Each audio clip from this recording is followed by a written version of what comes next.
on already. Ah,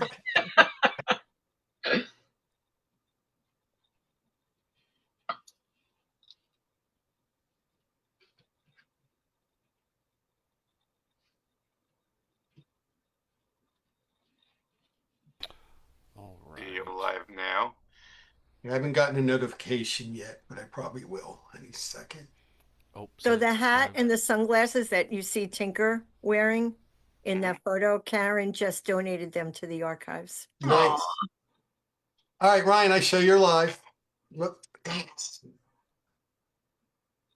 I don't see it in Spring Nuts yet. No, I'm he working didn't do on it it. there, but he did it on his own page first. All Very right. nice. All right, you're in now. And now All we're right. doing Spring Nut Cafe, and then off we are running.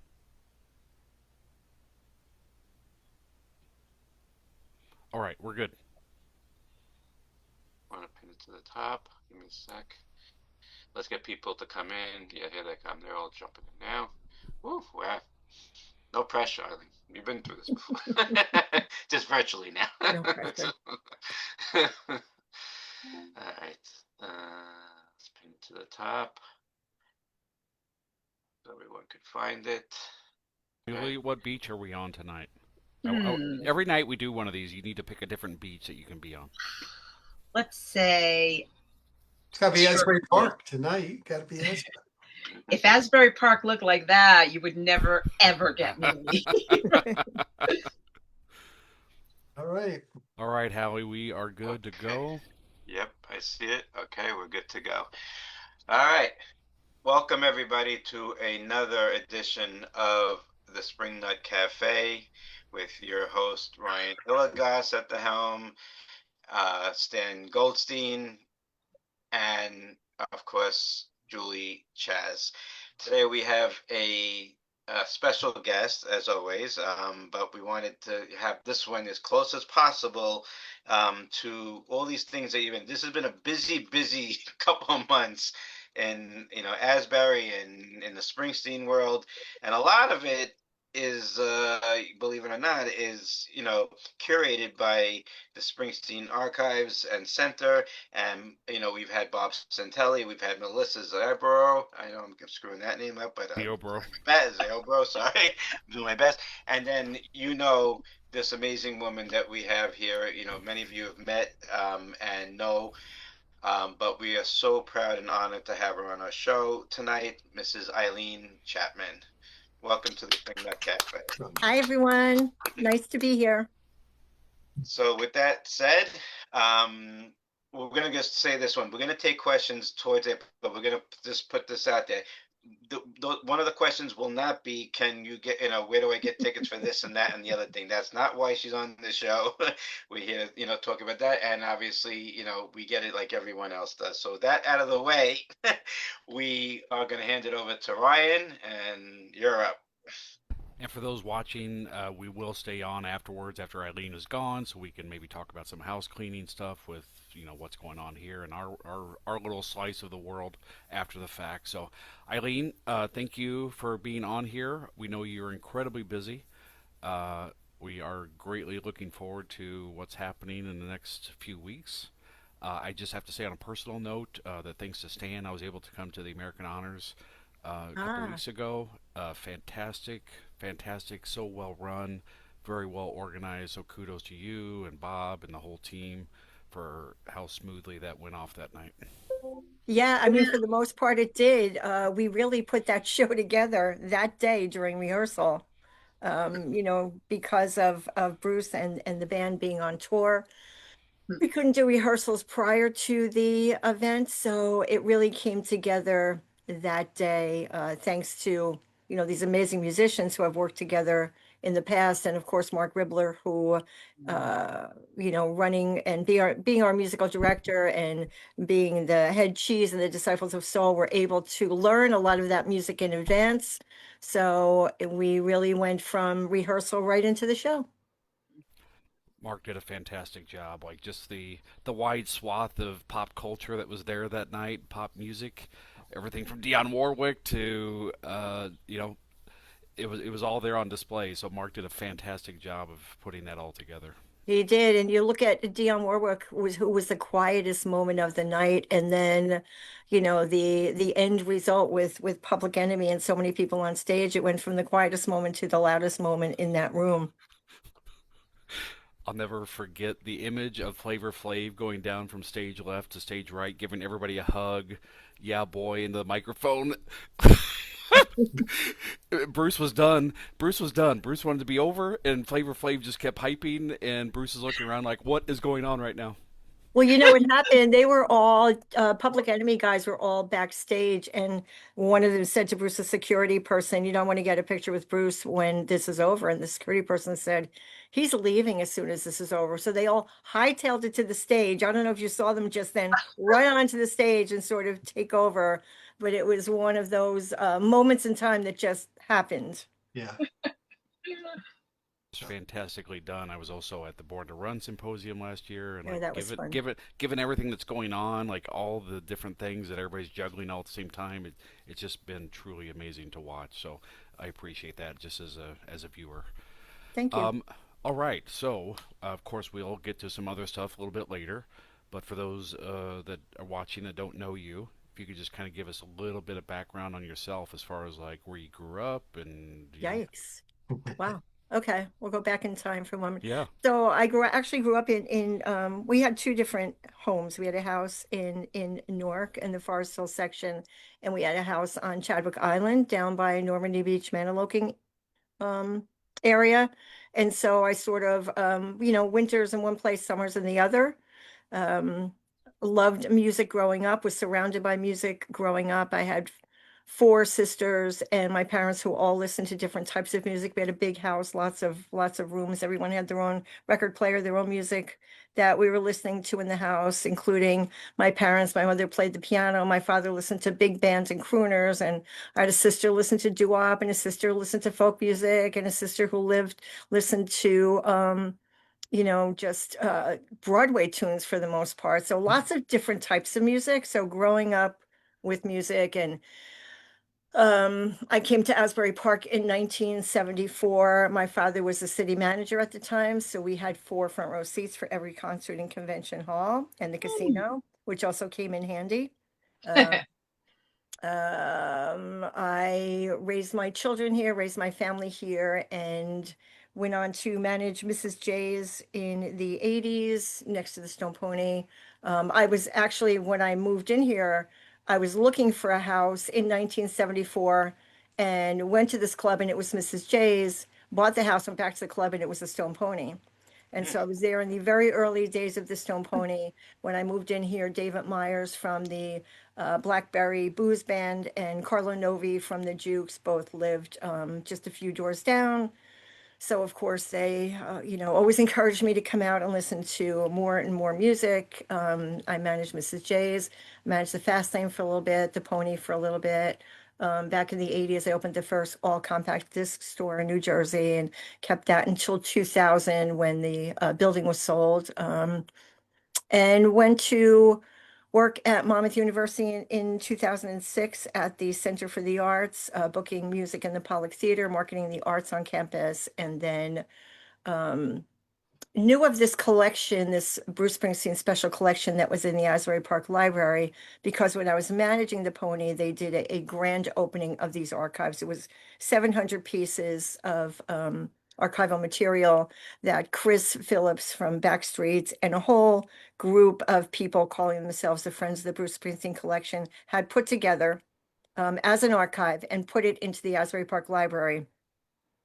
It quickly outgrew the Asbury Park Library, and then there were pieces like in everyone's homes. And in 2006, just as I started working at Monmouth, I heard that there was the relationship between the Friends and the library was deteriorating. Nobody knew what was going to happen to that collection. So I reached out to the dean of my department at Monmouth, the School of Humanities and Social Sciences, and posed the question to him, what if we bring this collection to Monmouth? I think it belongs here. It's, needs to stay in Monmouth County. I knew one of the board members at the library was a professor at Rutgers. I knew Rutgers already had the Institute of Jazz Studies. I was afraid the collection would end up going there. I really wanted a petition for it to stay here in Monmouth County and specifically at Monmouth University. I saw it going from one library to another. And then I called, of course, my good friend Bob Santelli and said, what do you think about this? We always talked about, Bob's interviews and Pete Fornatel's interviews, who was also working at Monmouth, and how they could come together, for one big collection, sort of a hub of learning. And so Bob, jumped on board with this as well. He was at the Grammy Museum at the time, but we, met with the dean, the president of Monmouth, who then gave us a small house on campus, and said, bring the archives here. You have our blessing.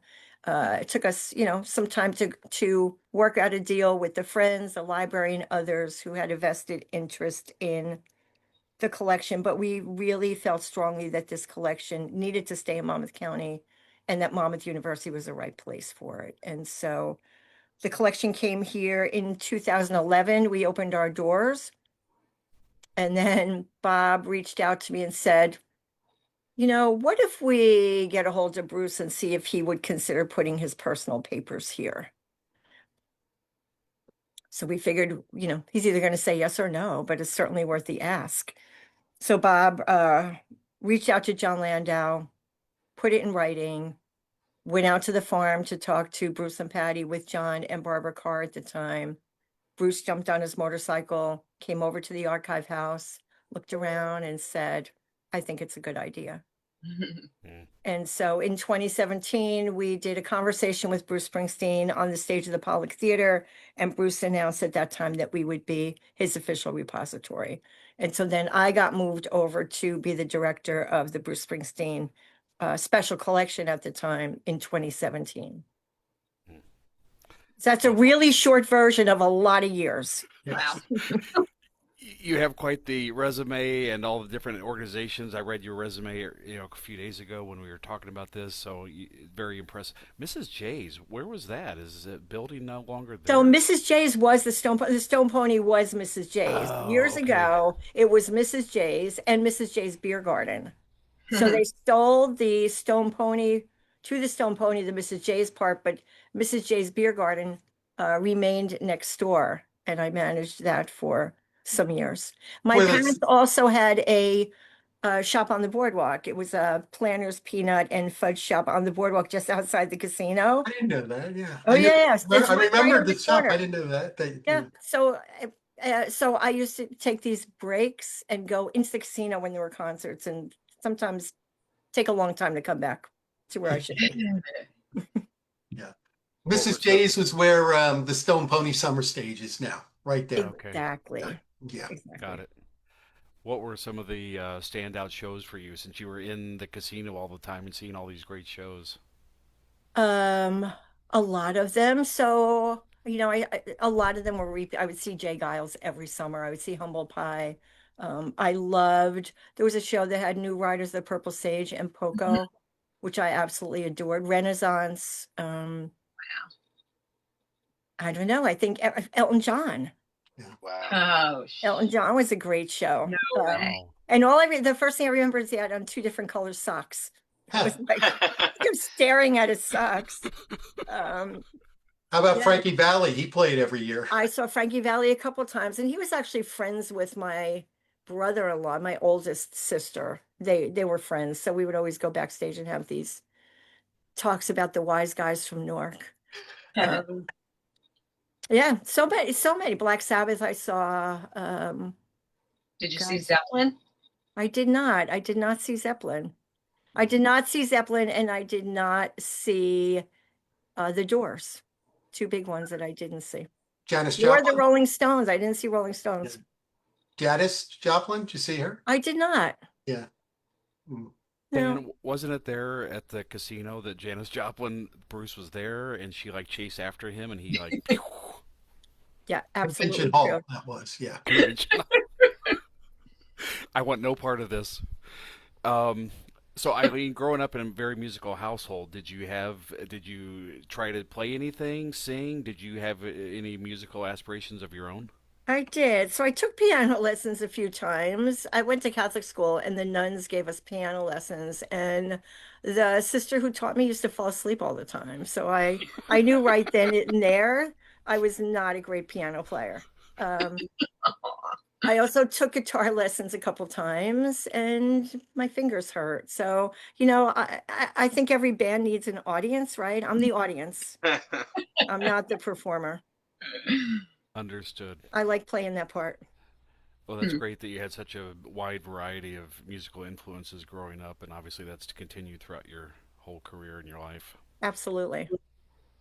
So I noticed you were part of the Clearwater Musical Festival. Is that Yeah, and again, that's because when I moved in here in 74, David Myers and Carla were already playing out there. And so I went out the first year, maybe 76, and my job was to make peanut butter and jelly sandwiches for the band.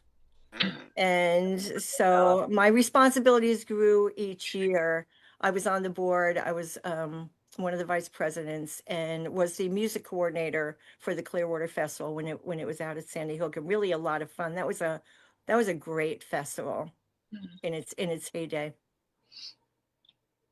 reading your biography? You just had a hand in so many different things, all up and down the shore, throughout the whole tri-state area. It's very impressive. And a lot of fun, by the way.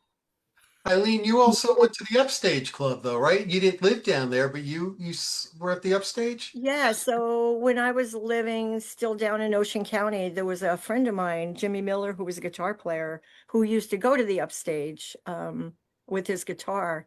And he kept telling all of us, there were very few bands in the Chadwick Beach, Toms River area. You had like Waltz Garage and Borzoi, and that was it. Brown's Basement Band. So he said, you guys have to come see this band and this guy, Bruce Springsteen, at the Upstage. So we all pile in a car and go up to the Upstage. And so I went just a handful of times. I also saw Bruce at the Brick Township Skating Arena when he opened for Grand Funk. So yeah, I was around in the early days, going out to see music as much as I could. Wow. So Sort as of far like as sorry, I'm just saying, no, it's okay. It's just like if you seem to have like you gravitated towards the music scene from the get go. I mean, was that what you were planning to do from the beginning? To be in the music scene, or did you plan to be like politician, or what was your original goal? Howie, I had no plans at all. Okay, There were no plans. So yeah, I probably gravitated to it because I had no plans. But no, I never thought of a career in music nor in politics, though my father was city manager when when I sort of dipped my foot into the Asbury Park council scene. It was only because I was asked to fill a 3-month interim position for a councilman who had to step down. And I refused. I said I would rather clean out porta johns than serve on a city council, was my response. Wow. But they kept saying, look, we really need somebody. It's only 3 months. It's only 3 months. It's only 3 months. And then I thought I could do anything for 3 months. And that was in 2016, and I'm still on the city council Yeah. Very cool. and enjoying every moment of it. Actually, I really love it. I really love, interacting with people and trying to make whatever I can the best it could be. Oh, it shows. It definitely shows. on that point, since you are on the council, can you talk about Convention Hall and what's happening with that? So I can talk about it as much as I can. The city received, it's everyone knows that the buildings have been neglected on the boardwalk, right? That's something I can attest to, and anybody who sees those buildings can attest to that. So the city had the opportunity to put in for submit a grant for what they called boardwalk repair money. And so the city submitted a grant and offered some of that money to Madison Marquette. Our goal was to get the Paramount Theater open. It wasn't a large grant, but it was enough to at least put some money into the Paramount. So we got that grant. Part of it went to the city to build new restrooms on the boardwalk. Part of it went to Madison. We've been working with them as closely as possible to try to, um, as I said, try to get the building open. There's a lot that needs to be done in order for that to happen. So what this grant money will do is it will fix some of the leaks in the building. So there's a leak in the roof. There is some water that's coming in through the facade on the west side of the building. So what that grant money will do is to help at least ensure that the building isn't going to take on any more water to cause any more damage. Now, Madison Marquette, again, they are the entity who owns these buildings, and the retail component of the boardwalk has also submitted for another much larger grant that they are awaiting word on that. And if that grant comes through, it will provide enough funding to not only complete work on the Paramount, but also Convention Hall and parts of the casino as well. But they are, Madison Marquette bought this, the city many years ago, sold these entities to Asbury Partners, who then entered into an agreement with Madison Marquette. So Madison Marquette has the retail component. iStar has the development components. There's actually two entities that are part of that waterfront redevelopment that people get mixed up all the time. They're always blaming one or the other for something they're not doing. But there are actually two companies that are involved in the waterfront redevelopment area. iStar for Starfield for development, and Madison Marquette for retail.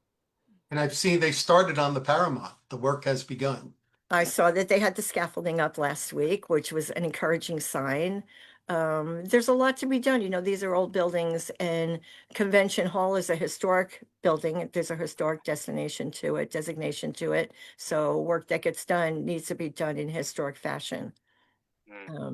But we all just want to see these buildings open and, start seeing music come back to these larger venues. It's important. It's important for the city.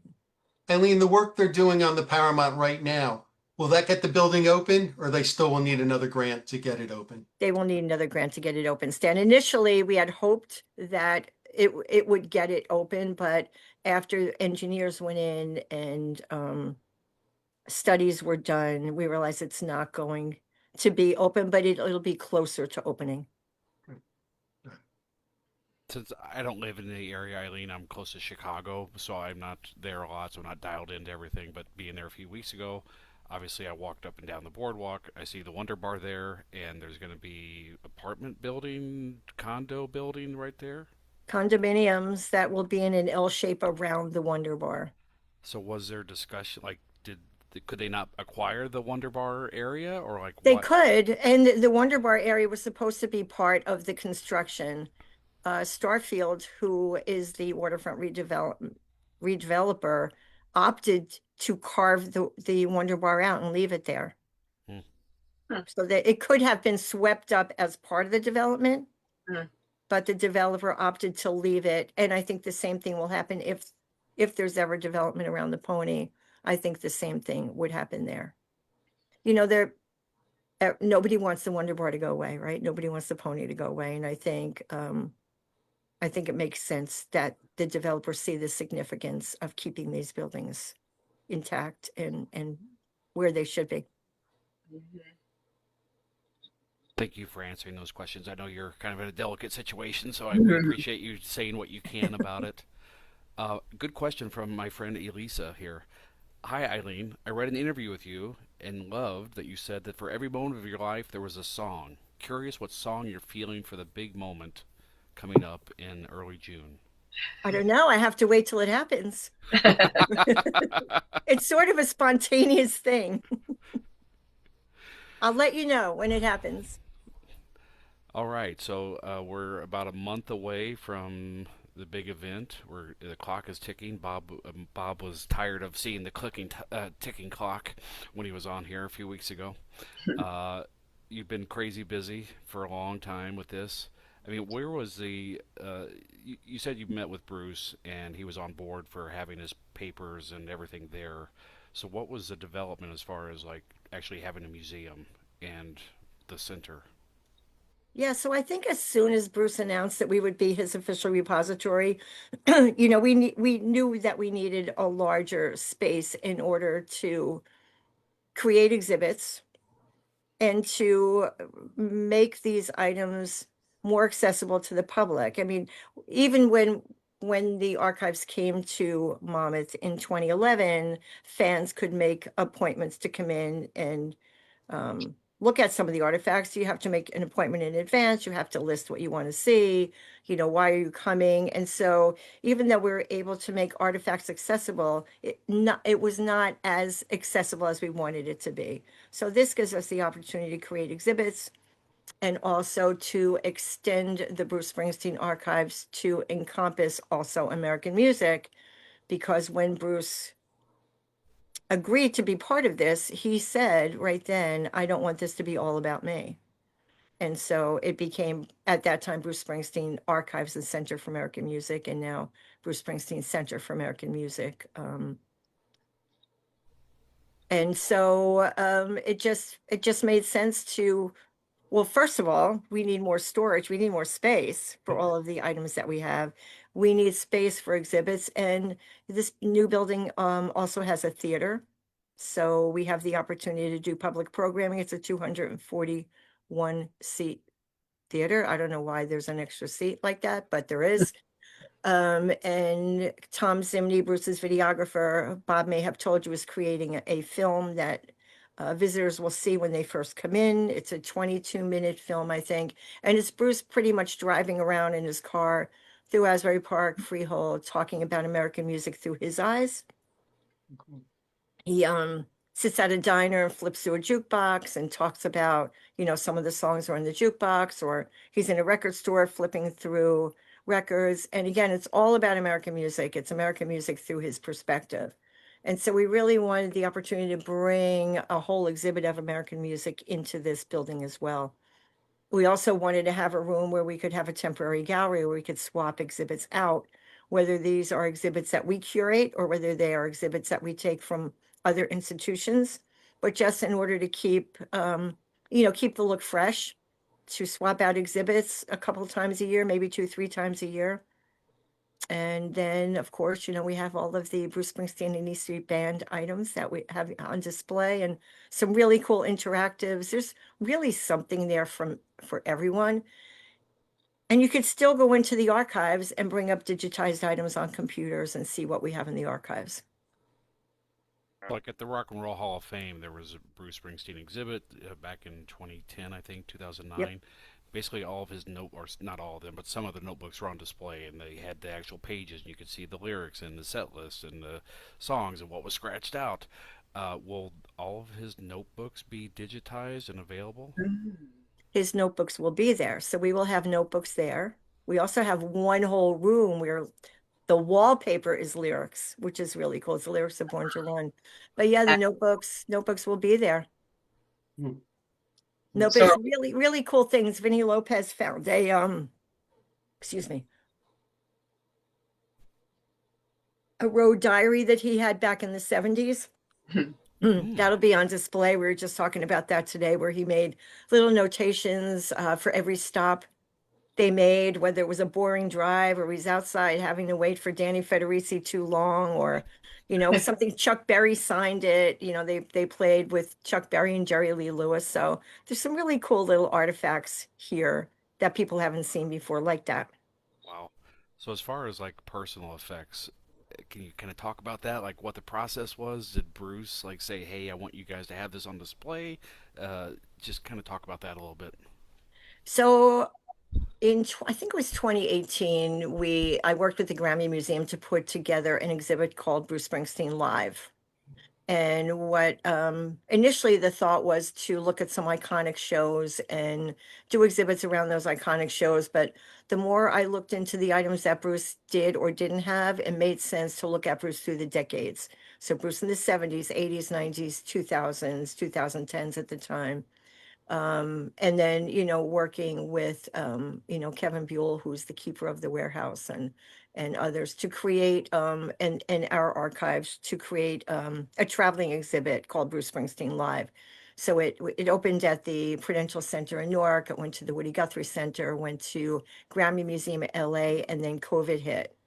And so we sort of just brought that back and, took it apart. It had clothing from each of the E Street Band members, instruments from Bruce and the E Street Band members, but it sort of told the story of the band chronologically through the decades. So a lot of those items we're repurposing because we've had them. So we'll have an instrument from each of the band members. We have, an instrument for each of Bruce's decades, clothing, set lists, lyrics, notebooks, just little personal effects that people have donated, here and there. We'll have E Street Band members, Ernest, David, Vinny, Gary, Danny, David, Max, Roy, Nils. I'm trying to remember as I go down what it looks like. Patty, Charlie, Giordano, Susie, Tyrell, Eddie Mannion, and Jay Clemens. Wow. So all memorabilia from each of those E Street Band members as well. Liz Krishna, one of our members, was asking if Adele, which is her birthday today, happy birthday, Adele in heaven, if you have any scrapbooks from them. Yeah, coming in. so we have two of Adele's scrapbooks in the exhibit, one from the 70s and one from the 80s. We Wow. also have scrapbooks from Tex and Marion Vineyard. They kept scrapbooks as well. Some really cool items, a lot of the early days with the Castiles. We're also going to have posters from each of Bruce's early bands. So we have really cool vintage posters from Earth and Child and Steel Mill and Dr. Zoom and some of the early bands, which we, some were donated. A lot of them were donated by Steve Bumble, who recently passed away. Steve and Billy had the Rock and Roll Museum here on the boardwalk. So Billy's collection came to us recently. It's like the North Pole for spring nuts. You're right. And you're getting items from the upstage soon too, I understand, that Stephen Bumble had, yes. Yes. Some larger items and the big original Stone Pony sign as well.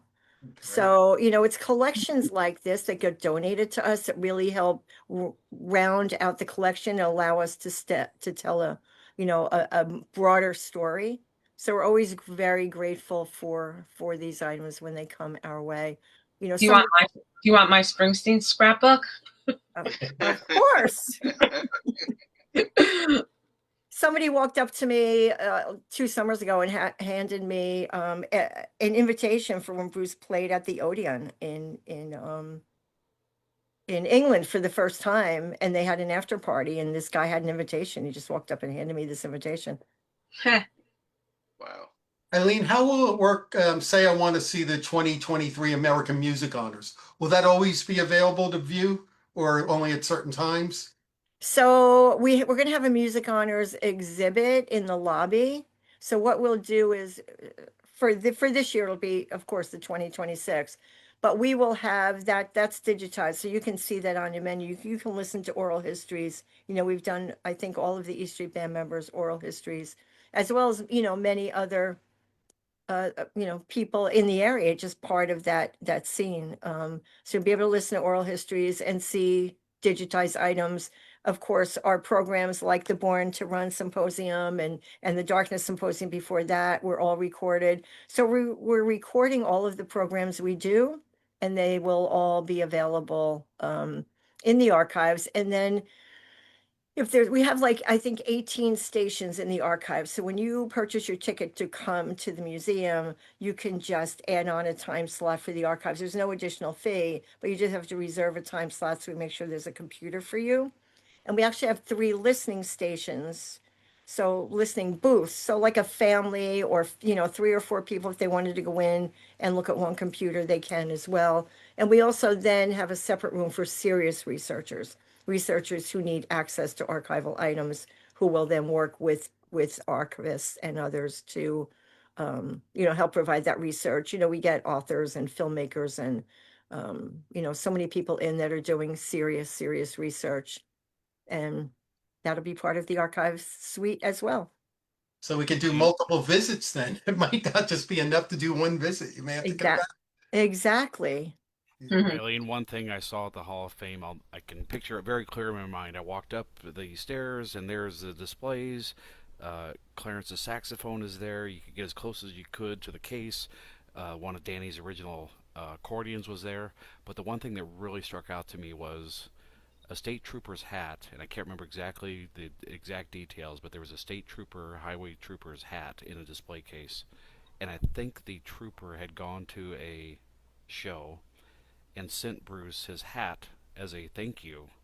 And I just thought to myself, my God, here's this international world star who gets this hat from this trooper. And not only did he keep it, but then he thought to include it in that exhibit. And I was just like, my God, I cannot imagine the things that he's kept and the level of compassion on his end in Yeah. even keeping that.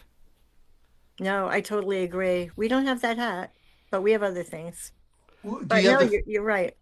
Do you have the Fender Esquire guitar? Will that The be? Fender will be in the exhibit. Wow, that's Wow. the ultimate. Yes, That is Grail. the holy grail of That is. guitars. There'll be several of Bruce's guitars in there. We have the Naked Lady guitar, we have the Spanish Virgin guitar, we have the guitar from Broadway, the Black Takamine. I think we have like 6 Springsteen guitars in the exhibit. And of And course, Clarence's sax case with the case with the decals on it. And Susie Tyrell just lent us one of her small violins, and her case, the violin case, I love too. Stickers all over it from where she's been. So we'll put the case in the exhibit as well. One of the things we're going to do is we're going to actually keep a guitar case open in the Springsteen cases, that we could fill them with tickets and backstage passes and other things that may not make it onto the exhibit wall, but are still things that are cool and people might want to see. Eileen, somebody's asking, since like the notebooks are digitized and everything else is digitized, will people be able to access that aren't there actually at the center? Can they? So we have not digitized the notebooks. The notebooks themselves will be in the exhibit. Okay. We have digitized pages for different reasons. One of our interactives is we have a couple of different interactives, and one of them I think has lyrics, some of the lyrics from the notebooks in the interactive. We also have an interactive that is an encore set list. So I went into the warehouse and went through different set lists from different shows, picked out some really cool shows, took the encores out. And so you'll see the show itself, but then you have to create the encore. You'll That's write some cool. songs over to That's create the really encore. cool. Yeah, that's fun. So I've asked 2 questions. Nancy Ridley was asking, will there be opportunities for volunteers to work at the center, and how would they be vetted if they can? So I'm going to actually send out a volunteer email. I hope if anybody wants to sign up for our emails, go to our website and sign up for our emails. I'm going to send a volunteer application out to everybody on our emails.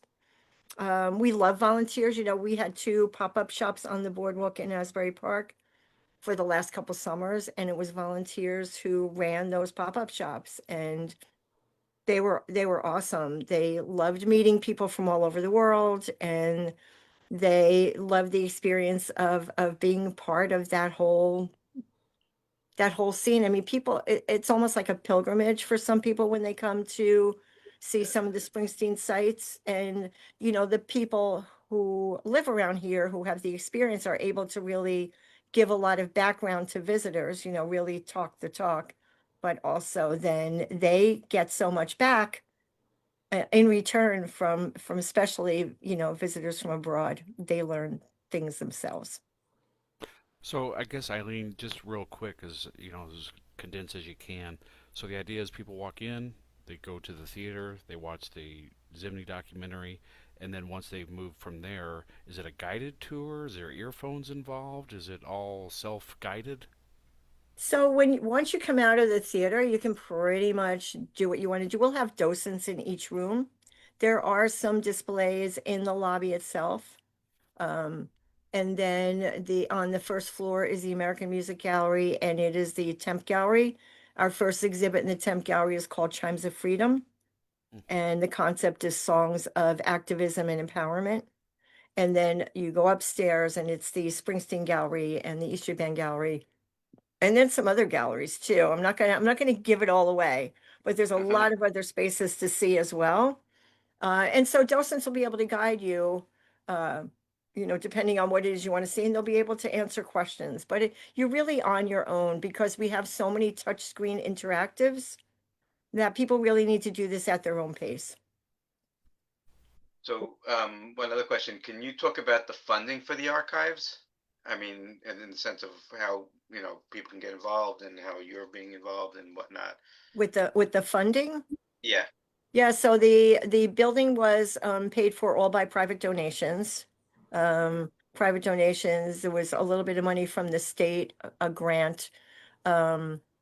And we really it's donation based. All of the rooms in the new building have been named by donors. We're doing a name the seat campaign. So anybody could have, name a seat in the theater. Spring I night know, seat. Yeah, we're working on that. I know Tinker West now has a seat named after him. So that's another way to help fund, but also when we do public programs, there's the opportunity for sponsorships. So many people sponsored American Music Honors, and when we do the gospel sing off, people will sponsor that program, as well as the Born to Run Symposium was also partially sponsored. So anytime we do a public program, there's opportunities for sponsorships. And then there's just opportunities for donations. People just sometimes just want to donate and be part of what it is we're doing. So Eileen? I just want to say one thing before we cover, and because I don't want to lose this part. So, for the people that are watching out there, obviously there's a connection between our serenade and what the archives are doing, and they've been generous and beyond generous, to be honest with you, to let us have a preview of the archives on the 29th. The reason I'm bringing that up is that it's one thing to get tickets, but and go see it, but you see what they're doing for us and for all Springsteen fans, I mean, around the world, and they are depending on the donations and whatnot, and it's a way for us to give back to, and this is what we're about. We try to give back the same way they giving back. So through this, naming of the seed, if you want to get that, or for the getting into any of their their projects and donating that way. But also it's a way that you should go on their site and make donations, because it's our way of giving back to them for everything they're doing for us, not just with our private viewing, but in general throughout all the years, whatever they've done for us. So I just want to put that out there while everyone is here, is, if you feel inclined and you have the means and whatnot, you should try to do something and give back to the archives. And I just wanted to make sure we put that out. And I appreciate that. And donations are gratefully accepted in any denomination. We have, people who donate $5 or $10 or $25 or, more or less, but people give what they can because they want to be engaged. Yeah. Eileen, on that note, will there be memberships to the museum, and what does that mean? Yeah, so we are going to start memberships. It's just something that we had to sort of put on the back burner while we get ready to open. There's just so much to do. And I know, Bob talks about the ticking clock, but Bob reminds me every day. We're in a countdown every day. It's 28 days, it's 27 days, it's 26 days. So there are things that we're now talking about day 2 items. So membership will be a day 2 item. Eileen, American Music Honors, can you talk about, that's one of your fundraisers every year. How did that come about? Whose idea, and who picks the people to be honored every year?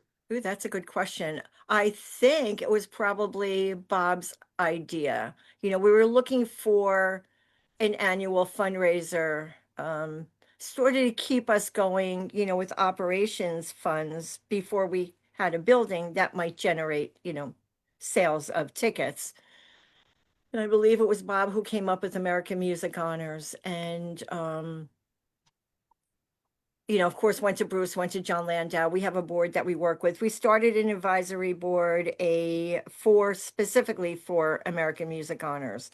And so we meet throughout the year, I'm going to say quarterly, and those people on the board make recommendations. And sometimes, you know, people will just randomly make recommendations to us, and we'll all sort of put all those names in a pot and meet again, and then go down the list and you know, take a look at, you know, who those people are, what they've given back, what they've done, what their body of work is. And then, you know, we have conversations with Bruce and Stevie about a lot of these recommendations as well. So it's sort of a process that happens. You know, sometimes we'll think of somebody and then we'll look at their tour list. They're already booked. They're touring that time. And so, you know, we come back and then have more conversations. So it's really an ongoing conversation that happens the day after American Music Honors for the next year. So we've already started those conversations. And you know, you look at what makes a good show, you look at diversity, you look at, you know, making sure that you're looking at various types of genres of music. So trying to make it as interesting as possible for a good experience for the audience. And I, sometimes things just happen spontaneously that we don't expect. that happened this yeah, a few weeks ago. And the big question everyone always asks, a chance of it being moved out of the Pollock to a bigger theater, maybe, to because it's the toughest ticket in town, as people have found. Yeah, and so each year when people call me to express their frustration about not being able to get a ticket, I tell them, well, I think we're going to move this to a bigger venue next year. And I've been saying that for 4 years. And I can tell you that I don't think it's going to move for next year. Hmm. We had again said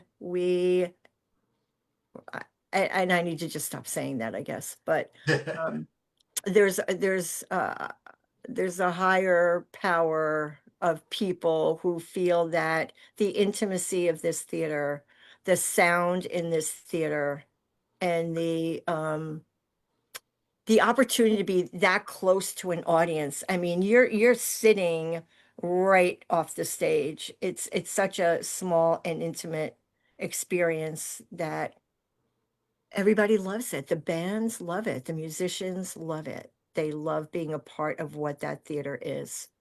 So it's hard to pry them out of there, but we also have two bigger shows coming up in the MAC at Monmouth, the Ocean First Bank Center. Mhm. I don't think anybody on our team has experienced shows there. You know, maybe once people see what the building has to offer, you know, people might consider, band members might consider, the advisory board might consider, you know, a different venue. But for right now, everybody just loves that space. Yeah. Why Eileen, didn't I you guess brought on it that, up? Why didn't you talk about June 4th and June 5th, those shows? And I just want to say, I saw two shows in the gymnasium in the arena, Jackson Brown and Bob Dylan, and I thought the acoustics in there were fantastic. So I'm going, glad you said that. I thought so too, you know, but we'll see. We'll see what happens, Stan. okay. So yeah, so leading up to the grand opening, we have on the Friday before, we have the our New Jersey friends playing Music New Jersey. It's of course William Zonner, Pat Roddy, Vinnie Lopez, Richie Blackwell, Pat Guadano, Jake Thistle, fresh from American Idol, and others doing a show in the Pollock. It's a curated show all about American music. Jackson Pines, of course, with some narration. We'll start off with Jackson Pines doing some Americana and going through the various types of music. That sold out within a day, which was great. You know, a lot of those same bands played a show before the Born to Run Symposium. And then on the 3rd of June, we have a huge Native American show that's funded by the Hard Rock. So it's Native American artists, actors, United States Poet Laureate, Joy Hargrove, who was the first Native American Poet Laureate and the first one to actually serve 3 terms. So that'll be on Wednesday. That'll be free to the In the public, Pollock? funded. Yeah, free to the public. We're announcing it tomorrow, I hope. And open and available, and you'll have to register, but everybody should come. It's going to be an amazing show. And then June 4th and 5th, which started off as one show, Music America, the songs that shaped us. And then once we started to look at the different genres of music and the artists that wanted to be involved, it became a 2-night show. So June 4th, we'll start with Shamika Copeland or Shamika Copeland doing a spiritual and going through different types of music, jazz, blues, Jimmy Vaughn doing blues, Roseanne Cash, Dropkick Murphys doing some Irish music. Try to remember everybody that's on these shows without, Roseanne Cash, yeah. what's that? Roseanne Cash, did you mention? Roseanne Cash, yep. Yeah. And then Kenny it'll Chesney? end. Kenny Chesney's that night too. And then that night will end with Bruce doing a Woody Guthrie song on Thursday night. Wow. And then on Friday, we'll pick it up with Bruce doing an Elvis Presley song. So it'll be Bruce, John Bon Jovi, Jackson Brown, Dionne Warwick, not Dionne Me? Warwick, Darlene Arlene Warwick, Lowe. Yeah. Dion. I'm trying to go through the list in my head. Yeah, I have it in front of me. Public Enemy will be back again. Stevie, I think Stevie Van Zandt. Yeah, Stevie.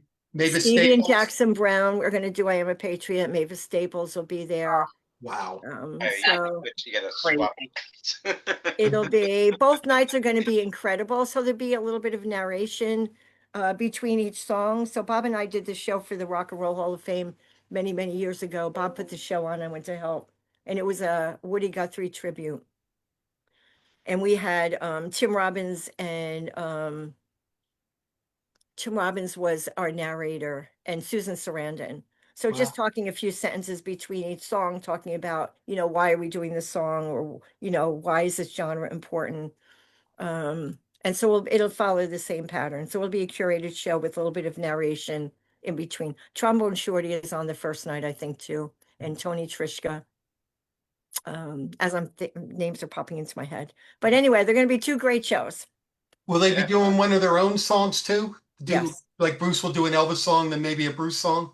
I think Bruce is doing 2 Elvis songs, but maybe he'll do one of his own songs. Okay. But then we'll have encores too. We have opportunities and encores, and we're filming it. That's all Ryan needs is the Elvis songs, because I'm good. I'm good. I'm a huge Elvis fan, Eileen. So that I'll look at it be again. I had an Elvis Presley song for my wedding song, by the way. oh wow. Oh, which one? Can't help falling in love. Yes, Oh. because my husband and I had one of our first dates at the first ever Light of Day show at the downtown. It was Bob Benjamin's birthday, and we won a dance contest to that song. Aw. wow. And so that became our Nice. wedding song. Eileen, A little piece of trivia. Yeah.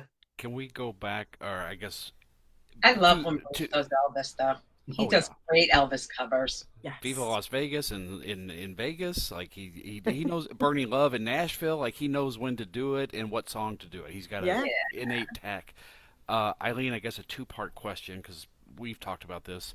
As far as the American Music Honors Award, possibility, discussion of like Nugs doing an official streaming to where people would pay and raise more money for, the center through a streaming type. Yeah, I think that's a good idea. And we thought about that this past year, but we actually thought we were going to move it and didn't. So I think streaming is definitely a possibility for next year. Gotcha. I mean, the theater is set up for streaming, so it's not like we need to do any more than we already have. So definitely a possibility. And in our new theater, we're all set up for streaming as well. So our new theater, it's Dolby Atmos for sound. And it is Clare Brothers Clare Brothers Sound, Dolby Atmos for film. Wow. And also there's 63 speakers in this little theater and a lot of cameras. So we are set up to do anything in this theater. Wow. So I guess the second part of that is the concerts on the 4th and 5th. Are those going to be videoed for later viewing? We are filming them. They will be filmed. There is a possibility that there may be something more once they're filmed. We're still in a lot of discussions at this point, but they will be, if nothing else, they will be filmed. Understood. Thank you. Thank you. Eileen, in the museum, will there be any rules against, can they take all the pictures they want? Will they be able to video things or any rules set up that way? Yeah, I mean, people can take pictures. I Mhm. hadn't even thought about video, but I don't see why not. Okay. We're super excited about it. I mean, this is the greatest thing. We've been waiting. Even the one that we've seen a couple of years ago when you did it at My hometown. my hometown, yeah, it was phenomenal. I mean, I was in awe, and it just brought back so many memories. Not that Spring Nuts was in it, but even the thing that had like the Tunnel of Love, The door, ticket booth. the ticket booth, right? And I mean, I loved it, and it was just seeing all the things that were, and that's just like a taste of what not even a smidgen of Yeah. what you got Do you coming have down. all that stuff in the art Yes. house now? Yes, and it's funny you said ticket booth because about half an hour before we got on, I looked at the video of Terry McGovern in that ticket booth because as we're writing the caption, I had to see if he was taking tickets or giving tickets to the band. So I Yeah. had to find the video to then see he's giving tickets. So as we write the caption for that Tunnel of Love. It happened to prop. be one of my favorite tours, and when I saw it, it just brought me back, so many. And I think that's what's going to be, a lot of. It's going to happen for a lot of the fans that come down there. Is that it's just going to instantly take you back to a time where you forgot, what I mean. And I love the Tunnel of Love tour, and just seeing that ticket booth, I just lit me up. I think it was my favorite thing for some reason. I don't know why. It just made me feel good to see that ticket booth there. Yeah. Well, Bruce doesn't use stage props. And so that was one of the few times he did. And so Right. that might be one of the reasons it stands out in your mind because when you think about it, I mean, there was a Seeger Sessions banner, but other than the tunnel ticket booth, there's not a lot. Devils and Dust, there was a table and Uh, a I- chandelier. The Calliope on one of the tours. The Yeah, Calliope, which I think was was that Magic? Magic, yeah. Which is a heavy piece. We had that in Bruce Springsteen Live. We trucked that all over the place. Where was that? That was on the stage? Yeah. It was the opening act. So the Good. Calliope would open the show by playing The Daring Young Man on the Flying Machine. Yeah. Ah, that's So right. Sean McGovern bought that in memory of his dad and in memory of Terry and gifted it to Bruce. And so for that at least leg of the tour, it was the opening act. So I remember a story during that Freehold original showing. That well, first Bruce playing with Joe Grishecki Light of Day was phenomenal, but we had Great. friends that were in the building. Obviously they were looking at the exhibit, and then they stopped them and they caught them off, and then Bruce walks in, and and he's looking at it, and you see all the the pictures with you and Melissa and showing him the exhibit. I be a fly on the wall for that. But the thing is that someone was telling, sorry, whether it's true or not. I mean, saying that John Landau actually had saw the exhibit before Bruce, and then he told Bruce, "You got to come and see this." And so I guess he ended up coming down. Even when he performed, he didn't have a shirt to perform in, and Joe Ricochet gave him his Pittsburgh Steel shirt to perform in. But just watching the pictures of him, I can only understand. I'd like to ask you about that. What he was saying to you when he was like, even in the picture that there's a famous picture of you and standing in front of his baby picture or something like that. And I think it was the baby picture, but We were standing in front. Yeah, it was a baby picture, but it was also a picture of Main Street in Freehold. And Bruce was talking about the movie theater. There was a movie theater in that photo. And he said he was in that movie theater when there was a fire on Main Street. And I said, "What movie were you watching?" And he said, "Tom Thumb." I said, "I didn't even know that was a movie." What was And- his reaction when he saw this, like, for the first time? Well, one of the other things too, when we started looking at the old posters, we had gotten a donation of a Castile's poster from George Thies just prior to his death, and after we had the Tom Thumb conversation, we walked over by the posters and a lot of old posters from Castile's days. And I said, I told him we got this from George. I said this was hand drawn and hand colored by Bobby Alfano, your keyboard player. And Bruce had said, I forgot Bobby was such a good artist. So just reflecting on each Yeah. of the items there, just comments and some reflection, some trips down memory lane. No, I'm good. I Priceless. just looked like he just really enjoyed it. It really looked like that he was taking it all in. So I can only imagine what he's gonna feel when he sees, like, you know, we see the pictures of you and Bob and Melissa outside, with the hard hats, building the place. I can only imagine what his reaction is when it's a done deal and he gets to see all this, the stuff that's his whole life. I mean, I know it's about American music as well, but just, it's one thing to talk about it, and and it's one thing to see it, come to fruition. So I can only imagine what he's gonna feel when he sees that.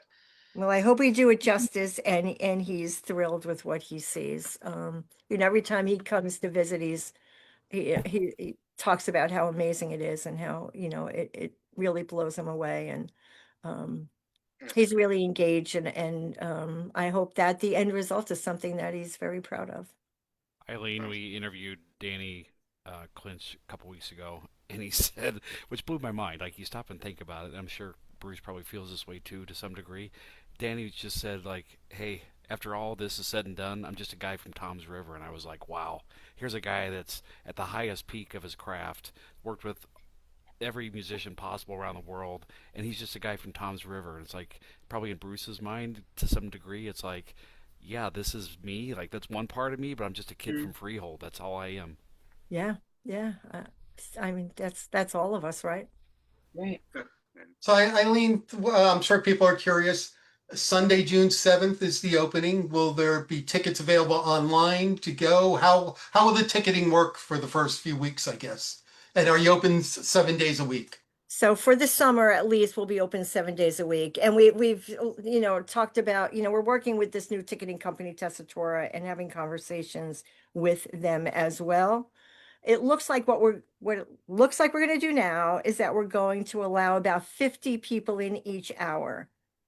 So it gives time for visitors to see the film and start to make their way through the exhibits.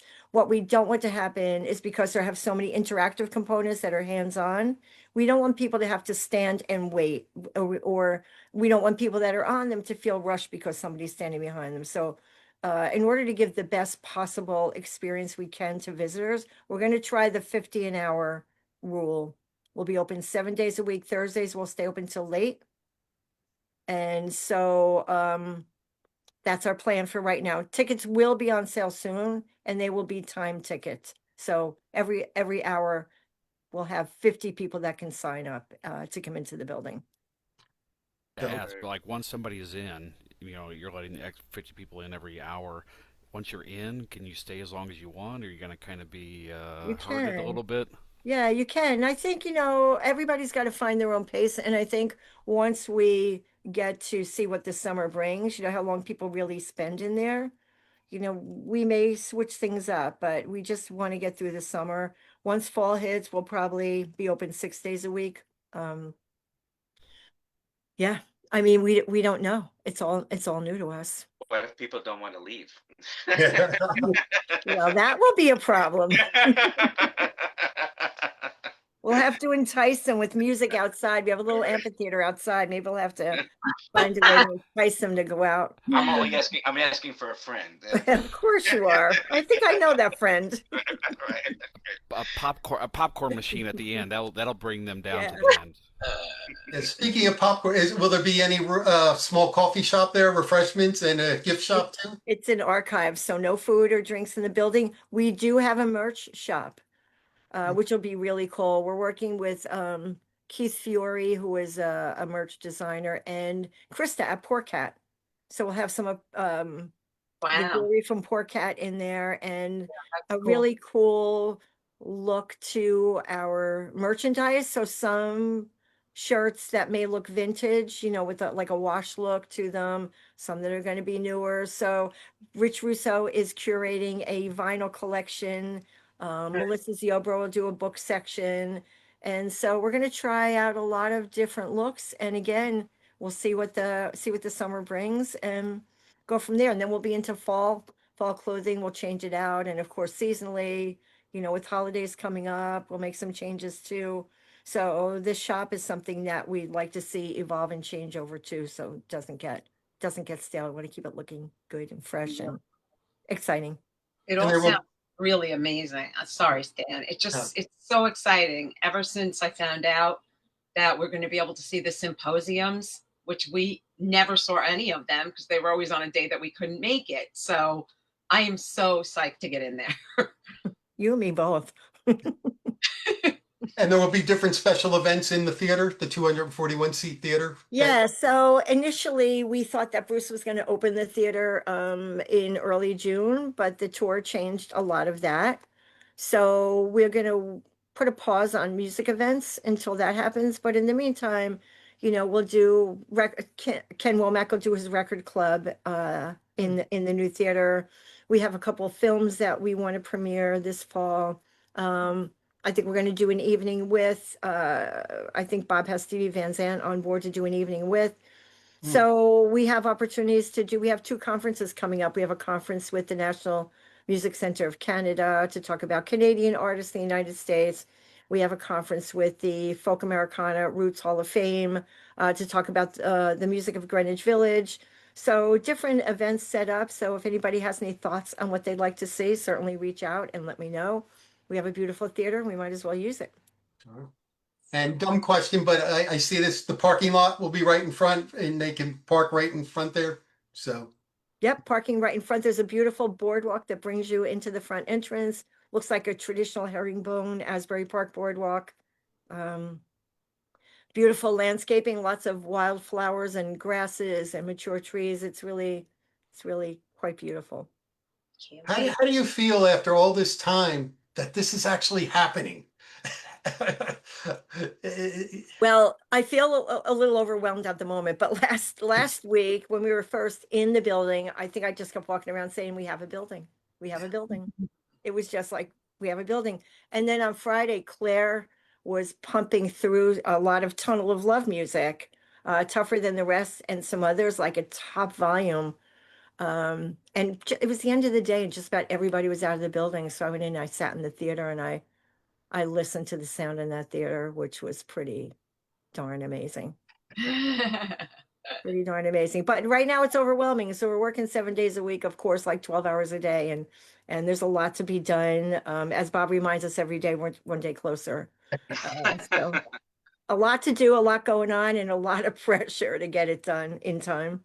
Well, thank That's you for why- coming on. Yeah, that's why I appreciate you coming on. When Howie said we got Eileen, I was like, wow, I know she's so busy. She's got a little time for us. So we Of course, appreciate- I always have time for you guys. Thank you. Eileen, I have one last two-part question for you. I meant to ask Bob about this when he was on. So two things. A, the house in Long Branch, the Born to Run house. Any kind of long-term plans there? And B, any whispers, words whatsoever about the Born to Run piano that disappeared out of that house? So I can tell you that we have a really good relationship with Ryan, who owns the house. It's he's been very generous with us, allowing us to come in and visit on occasion. But we have no plans to take it over nor move it. Though I could tell you years ago, before Ryan bought it, it was offered to us. And the owner wanted us to take it and move it to the campus of Monmouth University. It was like 2011 or 2012 when we first got onto campus, and everybody's like, no, we're okay for the moment. So I love that we have a good relationship. They're wonderful people. There have been some other rumors about the piano that we are chasing down, but I'm not going into details because I actually have Okay. possible addresses. Oh. So Oh, there's, you know what, that's always going to be an ongoing story, right? This piano. yeah. This Yeah. is like a deposition for you. Yeah. Well, I mean, I went on Stan's tour a couple years ago, and I asked about the piano, and he said, as far as we know, it could have just gone into the dump, and I was just like aghast, like, oh my God, this piano possibly went into a dump. Well, a really strange occurrence happened. I was in Delray Beach having dinner with friends of mine who had friends of theirs at the table. And I had just, Joe Romanowski had actually reached out to me that day to say, hey, Bruce always wonders about that piano.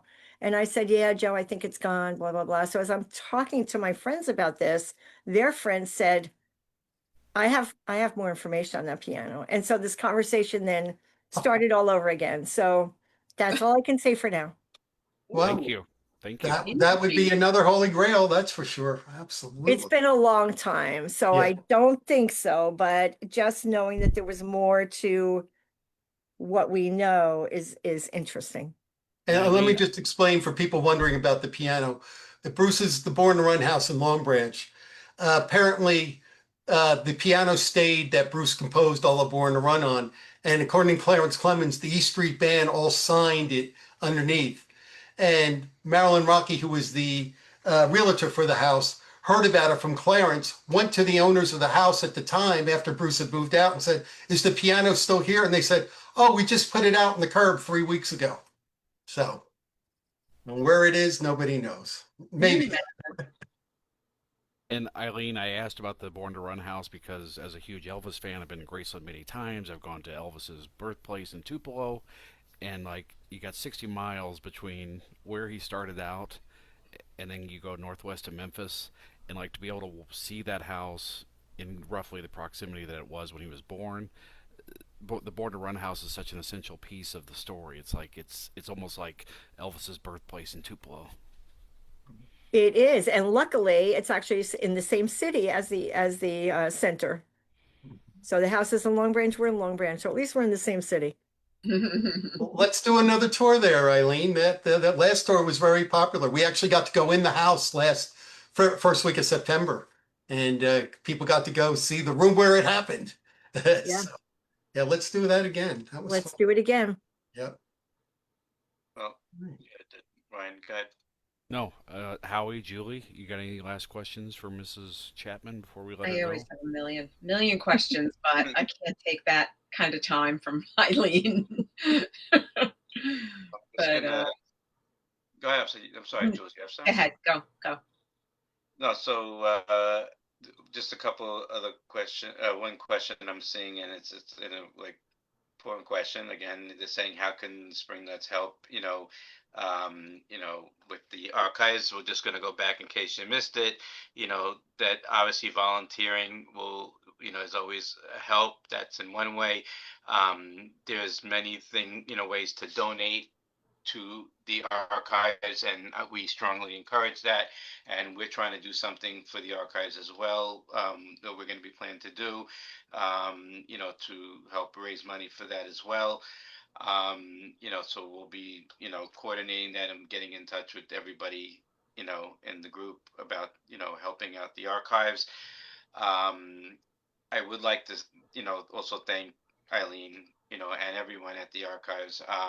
Melissa, who's been amazing, and I'm definitely a pain in her ass these days. But but when Melissa and Bob, but Eileen, I would like to definitely thank you for everything you've done, not just for me and Jules, but for the Spring Nut community. We are always here. That to help in any way, shape, or form. I You do. know that. I do. And Um, we appreciate that. And we love that you guys are going to come and help spread the word and help, just let the world know about us. Right? well, like Bob said, just I take, there's certain compliments, and it's not like, it's not an ego thing, but it's something that it makes us feel that what we're doing is a good thing. And Bob said one of the nicest things he said was, that we're ambassadors for what you're doing, Mhm. and we want to be those ambassadors, and so and I know this for all the members of the group. They're very excited, like the minute we announced that gracious thing that you guys are allowing us to do for the serenade. preview the archives, on the 29th. I mean, you should have seen the emails that I was getting. I can only imagine what you were getting, but I'm saying, okay, and this was just a pre and then just to show you what it goes like when your shows for the 4th and 5th went out, they mixed it up and thought it was the thing for the preview, and it goes, I didn't get the email and I didn't get the thing, and I'm like, Oh, two separate things. But it just shows you the hype and the excitement to see this, what you're doing, and all this come to life. And I just want to thank you for everything that you've done, for the community, for Asbury, for us, for everything. And we will be there for you, front and center, whatever you need, to help make this, to promote it, to whatever you need, we're there. I just want you to know that. well, thank you. We appreciate that. We appreciate everything you do for us. And Stan has been there for us since day one. You got a lot of my collection, that's for sure. I know. So all of you have been amazing. We couldn't do this without you. I mean, we are a community, right?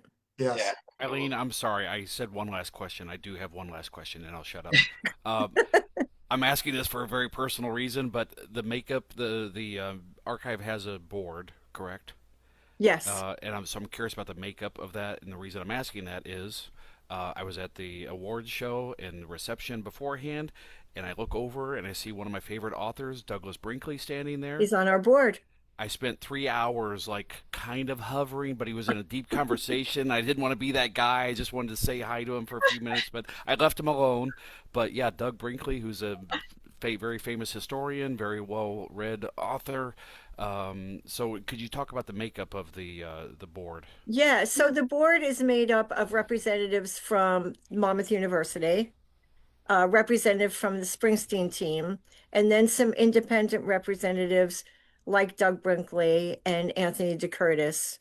And so it's really, a conglomeration of Springsteen, Monmouth, and some independent, especially historians.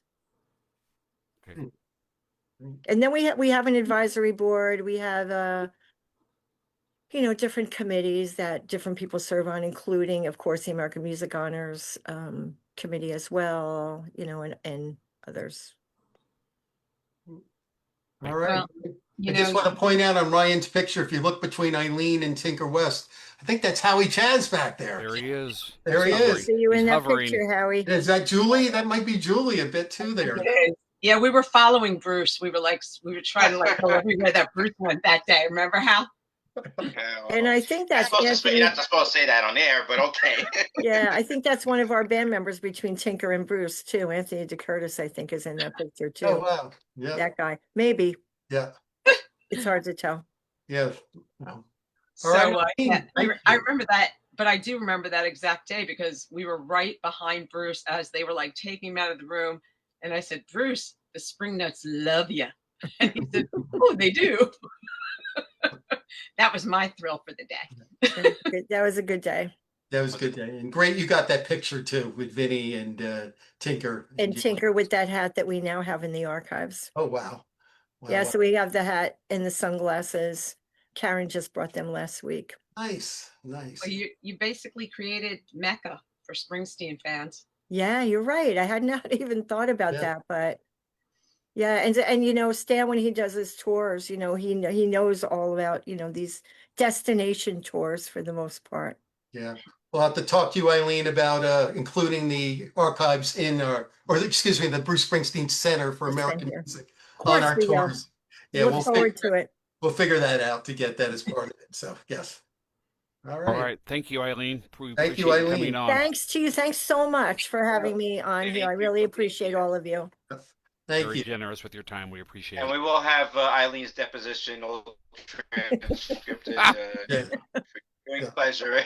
All right. I'll see you all soon. Thank you, Eileen. All right. Take care. Bye-bye. Bye-bye. All right. Now we have our after show. Now we have the post-show breakdown, riveting and informative interview. Yes, that was a wonderful. Seriously, she was very generous with giving us an. She has no time. She can't even remember what month it is, but she's here talking to us for an hour. So that was amazing. Yeah, And boy, those June 4th The and June first and 5th most shows. important thing. I was going to say those June Well, the 4th and most June important 5th thing that shows. we have to. Go ahead. I'm sorry. Yeah, go ahead. That's okay. No, that's okay. The most important thing is the Knicks are up 18 in the second Oh. quarter. So. Yay. All right. There we go. Yes. Wow. Okay, so now that that's out of the way, listen. I think we have to schedule games on. We have to schedule the cafes on the days the Knicks are playing because they've been winning every time we had Yeah. a This is the second cafe we've done, and the Knicks have won. So and the Knicks are playing, and then they're winning. So that's I think that's a trend we need to keep going. even if we have to interview Stan or you and Julie, like I don't care. We'll schedule something. Somebody's getting interviewed. Somebody's getting interviewed. We're still going to do Howie and Julie. We're going to do a yeah. special edition. Absolutely. Ryan and I just talked to Howie and Julie. Yeah, we're going to grill you two. We're gonna have our lawyer. Yeah. The Howie and Julie Chaz deposition hour. And our rabbi. We'll have a rabbi, and we'll have a lawyer. We'll have Yeah. We'll go to school with Howie and Julie. Yes. All right, And so who is that in your picture? Next My picture, that was from Freehold. I should use that as my before I lost weight picture too. Oh my gosh, Look at me there. That's Dean Mickle. I don't know. Dean Mickle, who has a broken ankle right now. She's recuperating. And that's Lynn Kirshner in the middle, who's the head of the ushers that work at Monmouth University. So whenever you had an event, Lynn is the chief usher. And that's Eileen, and that's her husband, Tommy. And then the Freehold 2019, I believe. Howie, that's when you were talking about Joe. Boy, and time flies. That was 7 years ago. Jeez. It's crazy. That was the year we got married. Yeah. And you mentioned the Tunnel of Love tour. That was 38 years ago. Wow. Don't do that, man. Don't do My it. favorite tours, and I didn't think it would be because a lot of the classics weren't played, but it was so different. And I just we talked about it in the past on different shows, but I always felt that was a different Bruce. Bruce was like really, I don't know. I felt like I was seeing a different version of Bruce on that tour. But anyway, I regress. Just to put some things out there because I know we if people are going to the Serenade, and we're going to have more to say this week, but just to, this obviously this whole basketball, hockey playoff thing, threw everyone, including myself, for a little bit of a tizzy. But we are moving, everything, thank God, is moving forward.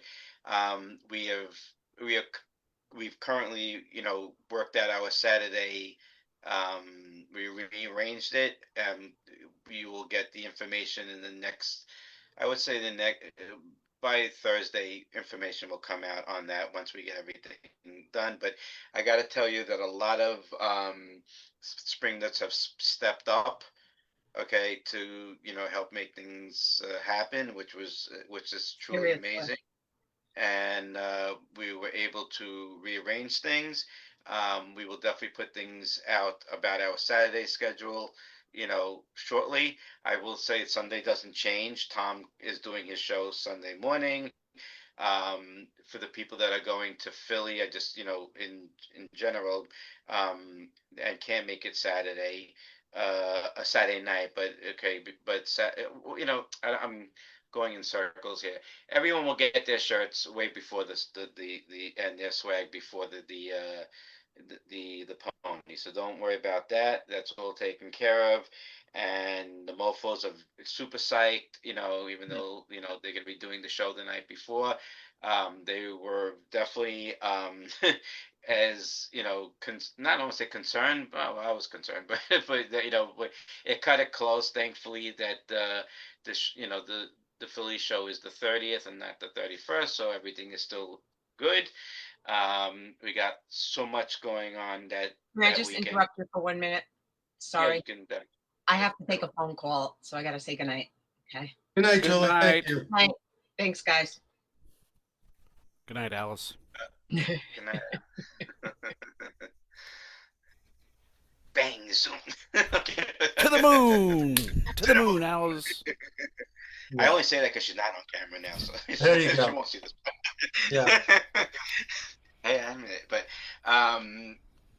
but everything is in place. Sunday is going to be phenomenal, God willing. We got so much going on, so many surprises, so many things. It's going to be really out of this world. We always think, how can we up our game and make it better, or at least as good as the previous. And we're very confident, God willing, with God's help, that it will be that case, and everyone's going to have an amazing time. So, And Howie, that's just to basically it. clarify, for right now, more details will be coming out. But for now, Mhm. Sunday is exactly what it has been, planned from day one. Saturday is going to look a little different. People will have a chance to get their T-shirts prior, Yes. whether they're going to Philly or not. Friday. Oh, can you talk about like whatever you can say in the Yeah. ticketing system, but for Friday regarding the museum? Can you Yeah. your So I your know. message the other day was a little confusing to me. No, so the thing is that everything is in play. The problem is like what Eileen touched on it in the cafe. So the only holdup is right now is that they're working on their own ticketing system that is not in play yet. Okay, which is they're working with this. I forgot the name of the people that she was mentioning, but um, that is the only issue. It's not a question of if; it's a question of when.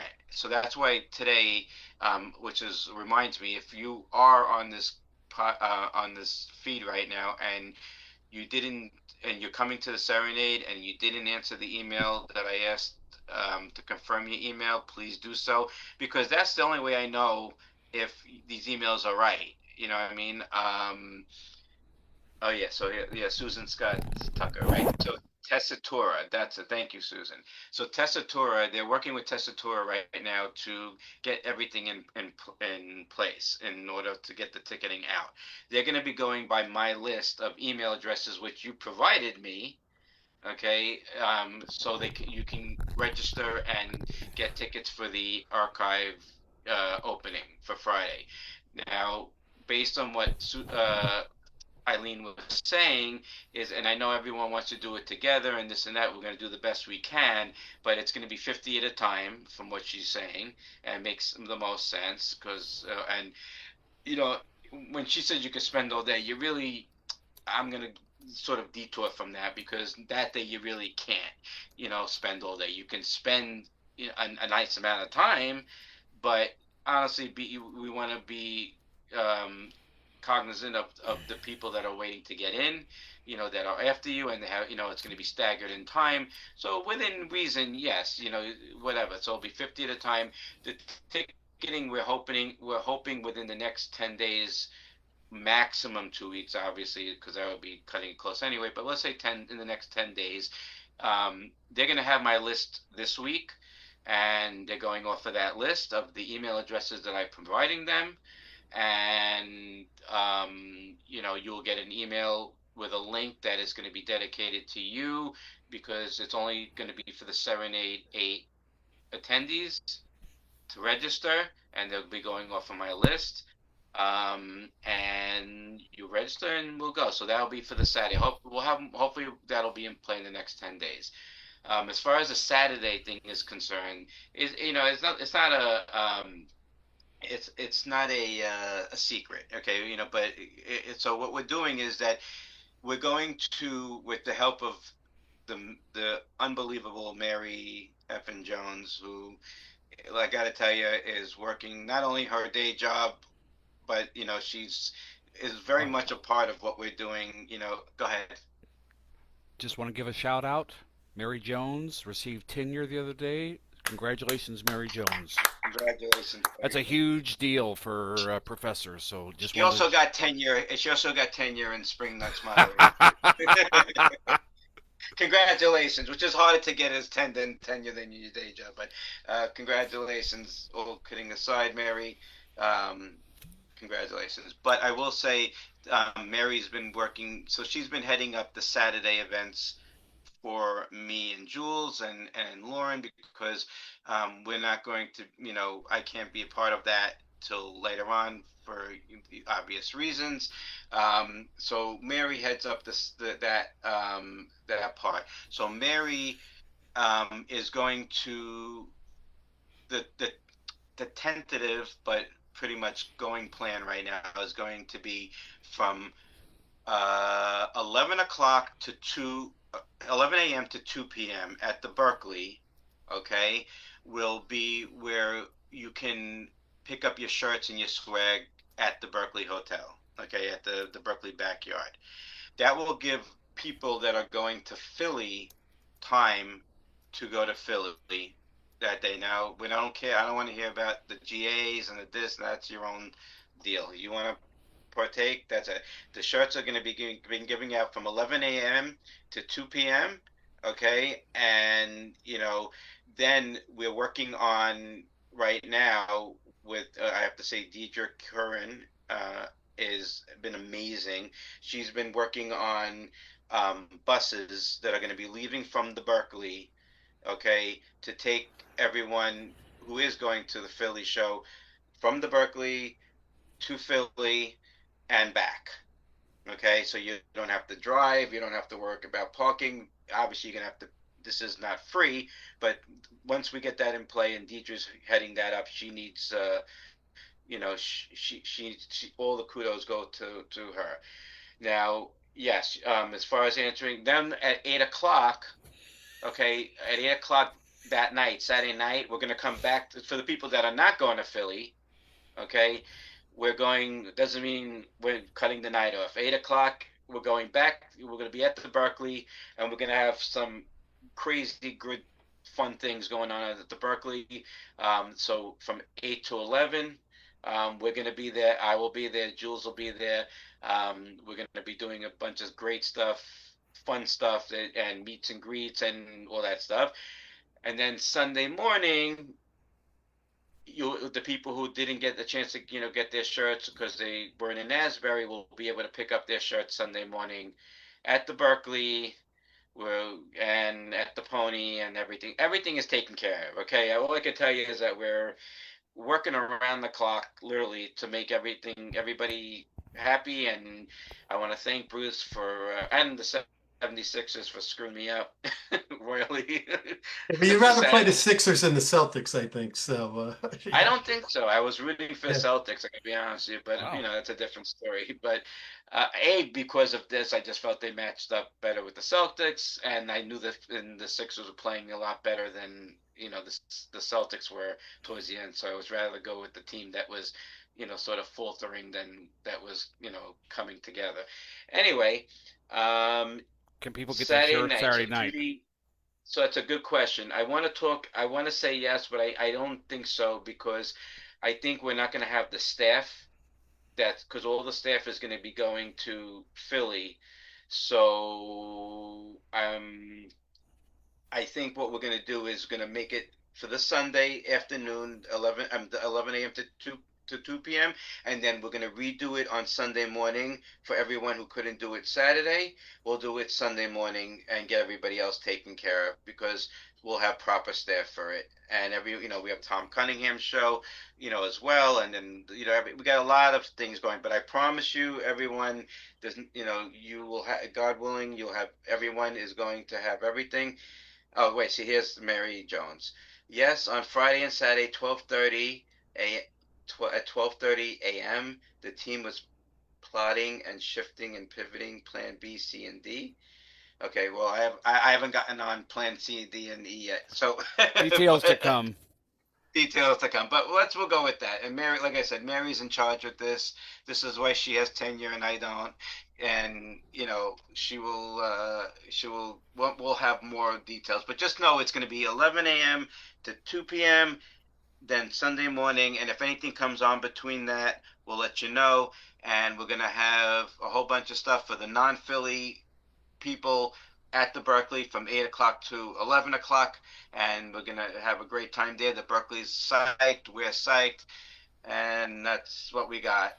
I hope we've answered all your questions. Stan, people are asking. yeah, the bus tour is still on, and we will be done. I've been in touch with the one setting up the buses, who I'm blanking on her name. You just Deidre. Deidre, thank you, Deidre. And been in touch with Deidre. Our bus should be back. We'll stop at the Berkeley probably 3:45 at the latest. Deidre's thinking her bus will leave 4:15 or 4:30, which will give you plenty of time to get to Philadelphia. It's an hour and 20 minutes. And the Right. Phillies aren't home that night. You probably won't hit any traffic. And anyway, my bus tour is still on. The tickets are non-refundable. So if you decide you don't want to go on the bus tour, sell them to somebody else. There's still a demand. But yes, I just want to say that. The bus tour starts at 10:30 in Long Branch. And we should be back at the Berkeley, maybe even as early as 3:30 or so. And to clarify, the Long Branch train station, correct? Yeah, we start at the Long Branch train station. So if you'll have to Uber there or get there. But on the way back, we will stop at the Berkeley before going back to the Long Branch train station. So, yeah.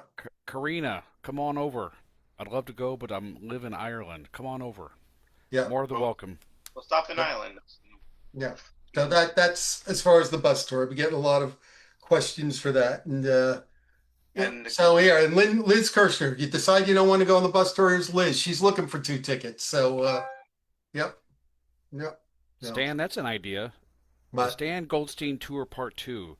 You trace Bruce's Irish ancestry back, and you do a tour in Ireland of Bruce's ancestry. I have enough trouble doing New Jersey. And the Knicks are up 23 at halftime. 23 at it. They're good. Seriously. I knew they. This is what happens. Like, this is in sports, like the whole Okay, thing. we're gonna Like, have. we I don't gotta- know who we're gonna talk to, but we're having a cafe on Wednesday. I don't care what anybody says. We'll talk to you. I'll talk to myself if I have to. But the next game's on Wednesday, and I'd like to make sure that that we continue this trend. Yep. And going back to Eileen, those June 4th and June 5th shows. Wow. Yeah. Holy cow. Yeah. What'd you say? Bruce is going to do a Woody Guthrie song on the Woody Thursday? Guthrie to end on Thursday, and then Friday he's going to start with Oh, Bruce doing 2 Elvis songs, baby. and then maybe one of his own too. So Yep. wow. And Jackson Brown and Steve Van Zandt doing "I Am a Patriot" together. And Wow, that's something. Somebody video that for me. are you going Thursday, Howie? Thursday, I'm going. Yeah, I'm going Good. on Thursday. Can't go to the Friday one, but I'll go to. No, I understand. Yeah, Friday's the much hotter ticket, but Thursday is both are sold out. The Thursday is incredible lineup too. Friday's the more in demand one though, but wow, those shows incredible. Plus, we don't know if there's going to be other stuff going on. Like, that's just what they're billing. Like, we don't know what else, who else might be popping up or what. Yeah, well, I had heard some other names. I won't mention them that I heard a lot, and it said, well, I think it says plus more to be added. So Well, let them and add him more. let them add him on Thursday for God's sake. Yeah, I mean, and more. right. Yeah. I Yeah, think on Friday, Mick Jagger and Paul McCartney. I mean, you got to give us something on Thursday.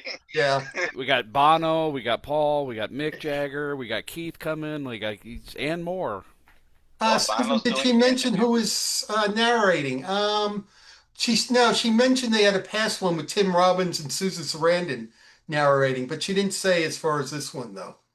But so boy, this is 2 good nights. I mean, wow. And then I'm sure Howie, you can't make it either. Friday the 29th, the local show, which that's sold out too. Yep. Yeah. So did I hear her correctly, Stan? The Native American thing that's happening on the 3rd, she said that's being announced tomorrow? Yeah, and that will be at the Pollock, and I believe that's a free ticket. She said it's free, but you got to register. Yeah, so you probably, just so they know crowd control. You know what? Ann Sheenan has a good point. You know, they should add some more women musicians. I like that. I mean, there wasn't that many. And, yeah. Shamika Copeland. Well, I guess it's who they can get, and who says yes, who says no.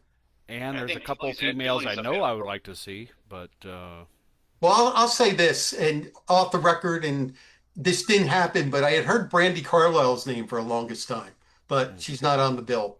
That's one of the names I maybe heard. maybe others, Stan. Yeah. And special guest, wink, wink, nudge, nudge, since All right. 1976. It's Julie. I didn't want to say anything. Julie going to sing, or is she going to recite, or is she going to? Ooh, Melissa Etheridge. Yeah. Hmm. Yeah, I just saw Melissa 2 weeks ago in Red Bank. She was very, very good. Very good. And no, that's incredible stuff happening. And and unfortunately, it looks like American Music Honors is back in the Pollock next year. I did So, like she seemed kind of keen on the whole streaming thing, so that would be yeah, Yeah, huge. that was nice. Yeah, that was yeah. nice. Like if you're not going to move it because you want the intimacy, that's fine. But like move it outside of the Pollock by streaming and letting people like why not? Like people would donate $25, $50, $100, whatever. I'm sure And there'd this is be just my opinion. I don't know anything. I have a feeling that somebody said they still like it in the Pollock, and that's why they're keeping it in the Pollock. somebody wink wink Um, nudge nudge. somebody who might be in that picture right behind you, Ryan. And I'm not You mean talking about Vinny? Howie. You talking about Vinny? You talking about Vinny? Vinny Yeah, said we should keep yeah, it here. yeah. Wasn't me. So I'm just guessing. That's just an educated guess, but Yep. it Her, sounds like, well, she did say the musicians liked it and stuff. So he her may like it, and that's why it's staying there. So I feel for the people who, can't get in. But you know what? They did, people, they allowed you to videotape and everything. So to shoot video, there were tons of videos on YouTube. And somebody I don't know who, but somebody kind of took all the different videos yeah, out there, including some of my stuff, and like spliced it together. So you get like I think about 2/3 of the show. So yeah. And unlike the Born to Run symposium where they locked up all the phones, this at Right. least they let you film. I mean, the Born to The Run first, the seemed, first year they didn't allow you to film. yeah, I don't think they did. Yeah. Then one year they were very strict, no video, but just pictures. And then now they don't care. So Liz, I kind of asked that question, and maybe I wasn't clear about my question. I didn't word it properly, but she never really answered that. So I'm assuming that unless you're there, you do not have access. Like you can't sit at home on the internet and access the digital archive at the museum. I don't think so. hmm. Yeah, she I think, they still don't know. This is all new to them too. Yeah. So they're all just They're trying to taking, get the museum open on the yeah, certain date, and then they'll figure out, like she said, we have all the stuff leading up to it, and then we have day two items, including memberships. yeah. And then they got these two concerts coming in, and those are a lot. And it's crazy. It's crazy. Philadelphia Freedom. But I will say this for the June 5th concerts, both of them. People can tell me if I'm wrong. I know, like my sister just went in right away when tickets went on sale, got a pair for June 5th. My friends got away. So I think if you did go in right away, you were able to get tickets. And then it became more difficult. And the June 4th show was available for a while. So people said, I couldn't get tickets, it sold out. Well, we all have things to do, but if you were right in the minute they went on sale, unlike Ticketmaster that says your number 10,234 in the queue, you could still go. So, Jim, yeah, I think there's Stan. Correct me if I'm wrong. Isn't there somewhere on the website right now that you can volunteer to be a docent or something? I don't know. They did have people sign up for docents a while ago. Melissa told me they had 300 people sign up. So, Jim, I would say this: do not reach out to Eileen. yeah, Everybody out there watching, please do not reach out to Eileen. yeah, Yeah, that's not what that. Melissa Ziobro is usually pretty good about getting back. So, Jim, if you're really curious, reach out to Melissa because I have a feeling that Melissa's going to kind of be in charge of mm, that side of it. yeah. See, Rosemary, yeah, you got seats. I'm not saying they were good seats, but it only seats 4,000 people or so. I don't think there's a bad seat in the house. Four No, thousand it's not. people. And It's like being at the Basie. they had concerts there for a while, but they haven't had one. I don't know why they stopped in over 10 years. But I did see Jackson Brown there, and as I said, Bob Dylan. Bruce was actually watching the Bob Dylan show from the I cannot side. believe Bob Dylan played in a 4,000 seat theater. Yeah, well, he plays theaters now, still, right? Yeah, he does. Like he plays Yeah. theaters. So, How but long ago was this? 2010 maybe. It was a Okay. while ago. Okay. It was a while ago. I remember Bruce was watching from the side, and I remember he was looking over the crowd. And he later said in an interview, I heard him say this. He was impressed there were a lot of young people there. So I remember him looking over, and he was like, that there was, people in their 20s and 30s there for Bob. And Jackson Brown was great. And I said it for the third time. I just remember the acoustics in there were phenomenal. So, I mean, if you have like a modern sound system in a 4,000 seat yeah, arena, it's going to be like. mm, yeah. You can't hear Bob anyway. Yeah, That's true. I respect him for being Bob, and Ryan, you might get mad at me for this, but I think I knew 2 of the 15 songs he played that night. So Dude, I'm not kidding you. I saw him in Ohio a couple years yeah, ago, He was 2 minutes in, and I said to myself, I think he's playing Rolling Stone. Like it was just so, like the arrangement was so different. Hmm. I couldn't understand a goddamn word he was saying. Yeah. It took me 2 minutes to realize he's doing Rolling Stone. It was crazy. Yeah. Hands down, the single worst concert I've ever gone to I was tell you, was Bob. I have to agree. So I have to tell you a story. My best friend at the time, we went to see Bob Dylan and Tom Petty together. They were playing Mm. a show together and the Garden, and I had first row seats, dead Oh my center. God! Wow. Okay, my Wow. friend got it, and I love Petty. Okay, I love Petty, and anyway, but it was like one set Petty, one set Dylan, and then they would do it, their things together. And Petty was rocking and whatever. And when Dylan came out, I mean, really, I know maybe two or three songs, and I was sitting there, and I literally was like bored off. I really was bored, Yeah. and I was like just sitting, and I was like this, in my seat, and I'm like dead center, so and I'm telling you, Bob must have gave me a look, and my friend was like mortified. He's like, "How you can't do that." And I'm like, "I'm sorry, I'm not doing this on purpose." Like I don't, like literally, that's what he was like. How you can't? You can't. I'm like, I was like this because I didn't know anything, But he wasn't. It was all monotonous Humble. to me, Right? I mean, it was. Yeah.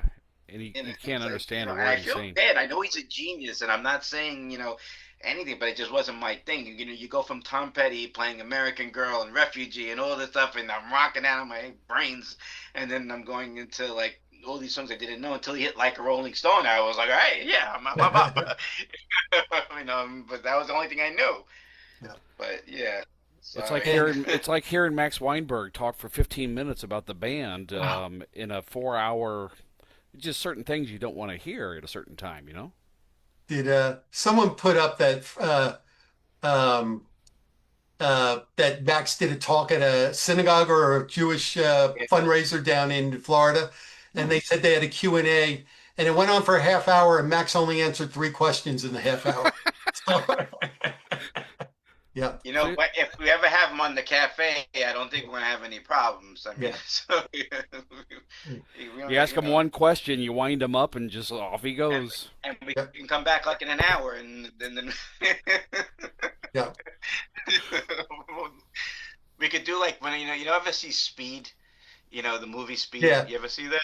You yeah, know yeah, when they when they try to fake him out, so they do the loop, yeah. and so it looks like it's constantly. We could do the same thing here with Max. We could just have the loop, and then and we could walk away, and come back, and now I could watch the Nick game in the meantime, and then come back, and we'll be good. I Yeah. loved it. Stan, did you see his Instagram post yesterday? Apparently, he forgot his stage glasses, or he couldn't find his stage glasses, so he's wearing his Buddy Holly black frame glasses. He said they kept falling down his nose, so he's like trying to drum, shove his glasses up. Zoop. Yeah. Hey, I'm going to see Bruce tomorrow night. I am not live streaming, I'm sorry, but there are a ton of good lower level seats available. That's the UBS Arena, not Long Island, but GAs are available at face value. Boy, this is wow. I mean, there must be 300 lower level seats here, all at face value. Good seats too. Side of the Nick's stage. up by 30. Yeah. Okay, Nick's up by 30. Wow. I bet them. I was given 7.5, so good. Good. Donna Donna Landis, Bob Dylan is a true musical genius. There's no question about it. What he should not be doing is doing shows where you can't understand him. He doesn't look at the audience. He doesn't acknowledge the audience. Bob is a musical genius, probably the best songwriter of the last 100 years, but he should not be live performing. Susan, Ticketmaster releasing tickets so late. These tickets have been up there for the past week for the Hmm. UBS show Yep. tomorrow. And I really don't know. I mean, I know New York has a lot of shows. I mean, there's the Brooklyn show. There's still two Garden shows, but the Brooklyn show is still tough. Madison Square Garden is very, very tough. UBS is easy. They'll probably be giving away the tickets by So Stan, as a Midwesterner and not a tri-state New York, New mhm. Jersey person, is it just because it's MSG? Like, is that why it's sells so much better than UBS? Yeah, and plus it's you can get there. There's so much public transportation to get there. if the Long Island Railroad goes in there, Amtrak goes in there, New Jersey Transit goes in there. So it's right above the train station. So it's very easy to do. People drive. So many people live in New York City, and it's the Garden. It's the world's most famous arena. I don't know if anyone watches Hacks, the show on HBO with about the comedian Gene Smart. Yep. Gene Smart. Anyway, this season she wants to play Madison Square Garden. That's her dream. The world's most famous arena. So, Wow. garden shows are always special. Are they the best shows always? No, not necessarily, but it's just always New York City. And on the 16th, it's a Saturday night in New York City. So it just makes for a tough ticket. And Nice. yeah, And I can tell you this: the difference. But Bob just doesn't. Bob truly does not give a shit. yeah. If No, if Bruce sounded like Bob at the age of 84, he would not perform. I truly don't think that. I don't think he would do that to the audience. I think he respects the audience too much. Bob just doesn't give a shit. no, he wears a hoodie sometimes and you can't even understand him. And sometimes they say he plays the keyboards and just half the audience can't even see him. Yep. Yeah. Very strange. All right. Howie, what's going on here? Are you becoming Grizzly Adams? What is up? Is this a Oh no! playoff beard? So after Philly won, I aged 50 years in 2 days when I didn't know when the when the show was going to be taking place. So nah, this is just temporary. I'm just I like it. I like it. Yeah, makes how me are you look. not going tomorrow? You going to UBS? I'm Yes. only going to Brooklyn and Yeah. G1. Okay. Yep. So, all All right. right. Well, Let's go. The Knicks aren't Howie, interesting, yeah, but we'll turn it on. Howie's got 10,000 emails to respond. And just so you know, this is a little sidebar, a little taste of maybe something that we might do at some point in time. Howie, you do have like a day job, right? Oh yeah, no, yeah, I do. So you have a day job. Julie has a day job. You have a life. So when Howie's I not don't know about a life, responding, but I don't know a life, but I but I when definitely have a day Howie's not responding to your message, just please be kind, be compassionate. The man does have a life. And I guarantee you, this is important, if not more, to me than it is, for you. So whatever, we want to make sure everything is great for you guys. So if I'm not answering back, it's not because, you know, I'm like Bob Dylan and don't give a shit. Those Howie, are Ryan words. I know you take this very seriously. You want all the spring nuts to have a great experience, but I'm just asking people out there to give you a little I compassion, appreciate a that. little bit of patience. The man does have I other haven't stuff. even shaved because Right, that's why he doesn't answering have all time these to emails. doesn't have time to even run an electric razor over his. Right. But Oh, Emily, I think you're onto something. Emily says you should keep the beard. Howie, this is the thing. No yeah, shaving. You can trim it, but you got to have the beard for the serenade. You got to have the yeah. beard. I'll see. It is fun to play with. I'm not gonna lie. It helps me, makes me look smarter than I am. That it makes me look smarter than I am. Oh, But and All plus, right. all the messages at Spring Nuts. Will the playoff dates change? Will they? What about the Garden dates? Are they set? Now, for people have said 10 times the Garden dates are set. Oh, well, if Philly wins and the Chris, Flyers win, could the Philly date change again? It's like, oh, we don't know. We know what we know. It's like, I like the first one. I know this is just me going off, but when you get old, you don't care anymore. It's like when the first post the other day. Oh my God, it's Rune. The Philly show is Saturday and it's Rune for the Serenade. I'm like, Serenade is Sunday. Philly show Saturday. You could go see Bruce Springsteen and you got the Serenade on Sunday. That's ruining your weekend? Okay. well, I get it. I understand where people are coming from. Listen, I'm not gonna lie and say that I wasn't, a little bit concerned myself. Yeah. But the thing is that Fidget it's Brady. thankfully it worked out, and it's good. Listen, for the people that do have tickets for Philly, they do.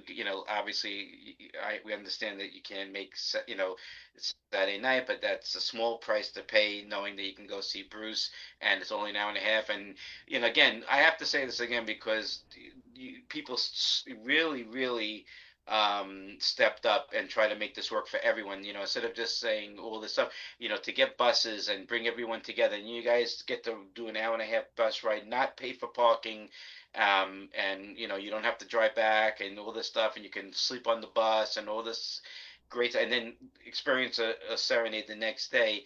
It's in a way it's a gift as well. But I understand the stress of it. Of all the logistics and the pivoting and stuff like that. But and it all it worked out. But I'm just reading all the comments of my beard, and like a fidget beard I could deal with. I'm not sure if I'm going with Chris Kringle.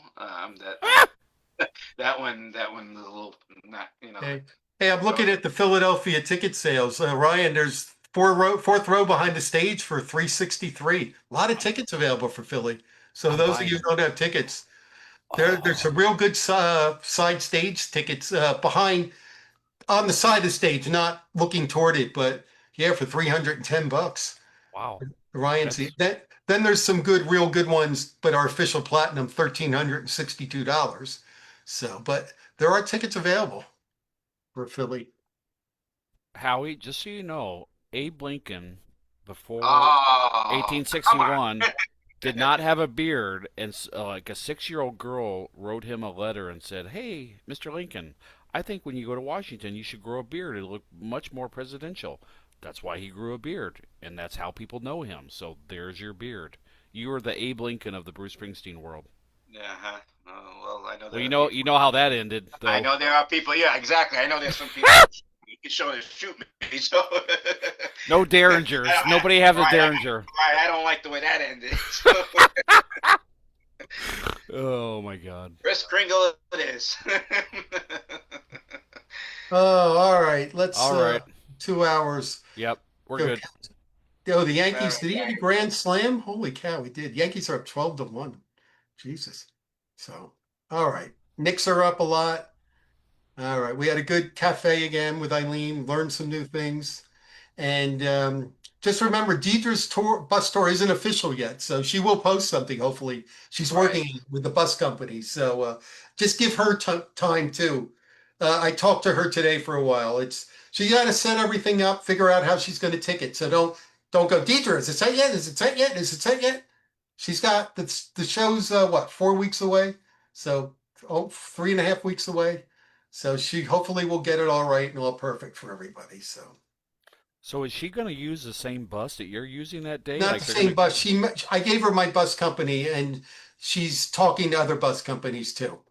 But it's all things. She has to sign a contract. She has to figure out how she's going to ticket it and things like that. So give her some time. Yeah, logistics. So she's got to figure out some things. But last I talked to her, she was thinking the bus anywhere from 4 to 4:30, and last she said maybe 4:30. So when people will go on Yeah. my tour, we'll have a half hour to just chill out and then get on her bus. So Everyone's working together. yeah, Stan, Idra, us, we're all working right, together to make it work for everyone. right. So trust me when I say, we're a good group of people that want everybody to be happy in the end. So just we are in good hands. Yes, More good. details to come. Yes. All right, and a All lot of right. Philadelphia tickets available. I'm just Yep. looking. I'm Yeah. looking on there right now, and you're Ryan's right. like, oh man, do I want to go and I stream? know. I'm like, ooh. I Yeah, thought three you hundred don't. and some dollars. Ryan. Those are the Ryan streaming seats. We could do that then at night. We'll put your stream on a TV or something. We'll watch the show. I thought So you were for going, Berkeley. Ryan. I had a ticket for Friday's show, so now I have a ticket for, May 30th. Oh, gotcha. Okay. Are you okay, Howie? Let's hear it. All right, I'm leaving. I want to go get something to eat. And All right, Stan. all All right, right. good night, everyone. Good Thank night, you. everybody. Thanks for Bye. coming. We'll speak. Bye. Bye. Bye, buddy. Hope you find your dad. That's from Elf. I say that to my kids all the time when they're leaving. They hate me for it. Bye, buddy. Hope you find your dad. Did you? No, you weren't planning on going to Philly because you couldn't, and now you can't on the Saturday. What shows are you doing, Howie? Just Brooklyn and MSG one. The hometown shows for me. Gotcha. Brooklyn. I'm from Brooklyn. I just and Yeah, MSG1 is the only one we can go to, and that should be enough for us. I was very curious. I've seen it 3 times, and they're all good in different ways for different reasons. Knowing what is coming, knowing what the set list is going to be, I haven't talked to anybody that's seen multiple shows that's been like, I wish I hadn't done that. Like everybody that's gone to I multiple mean, shows, well, like, if for me, the Brooklyn show is because he's playing Brooklyn, and I'm from Brooklyn, so I always like going to that show. And MSG is, it's the Garden, so I'd like to go see. I haven't seen any shows yet, so these will be my first two, and that should do it for me. so I've asked several people that have been at shows. I haven't heard anybody like catcalling, booing, anything when he's talking. For the first time, Jeannie Podlesny told me that in Florida last week that somebody behind her was like, I don't know how loud they were being about it, but like I don't know if they were just talking to themselves or whatever, but somebody was like saying some stuff while he was doing one of his speeches. But that's the first time I've heard anything. Like nobody's like booed or yelled or shut up and sing, any of that stuff.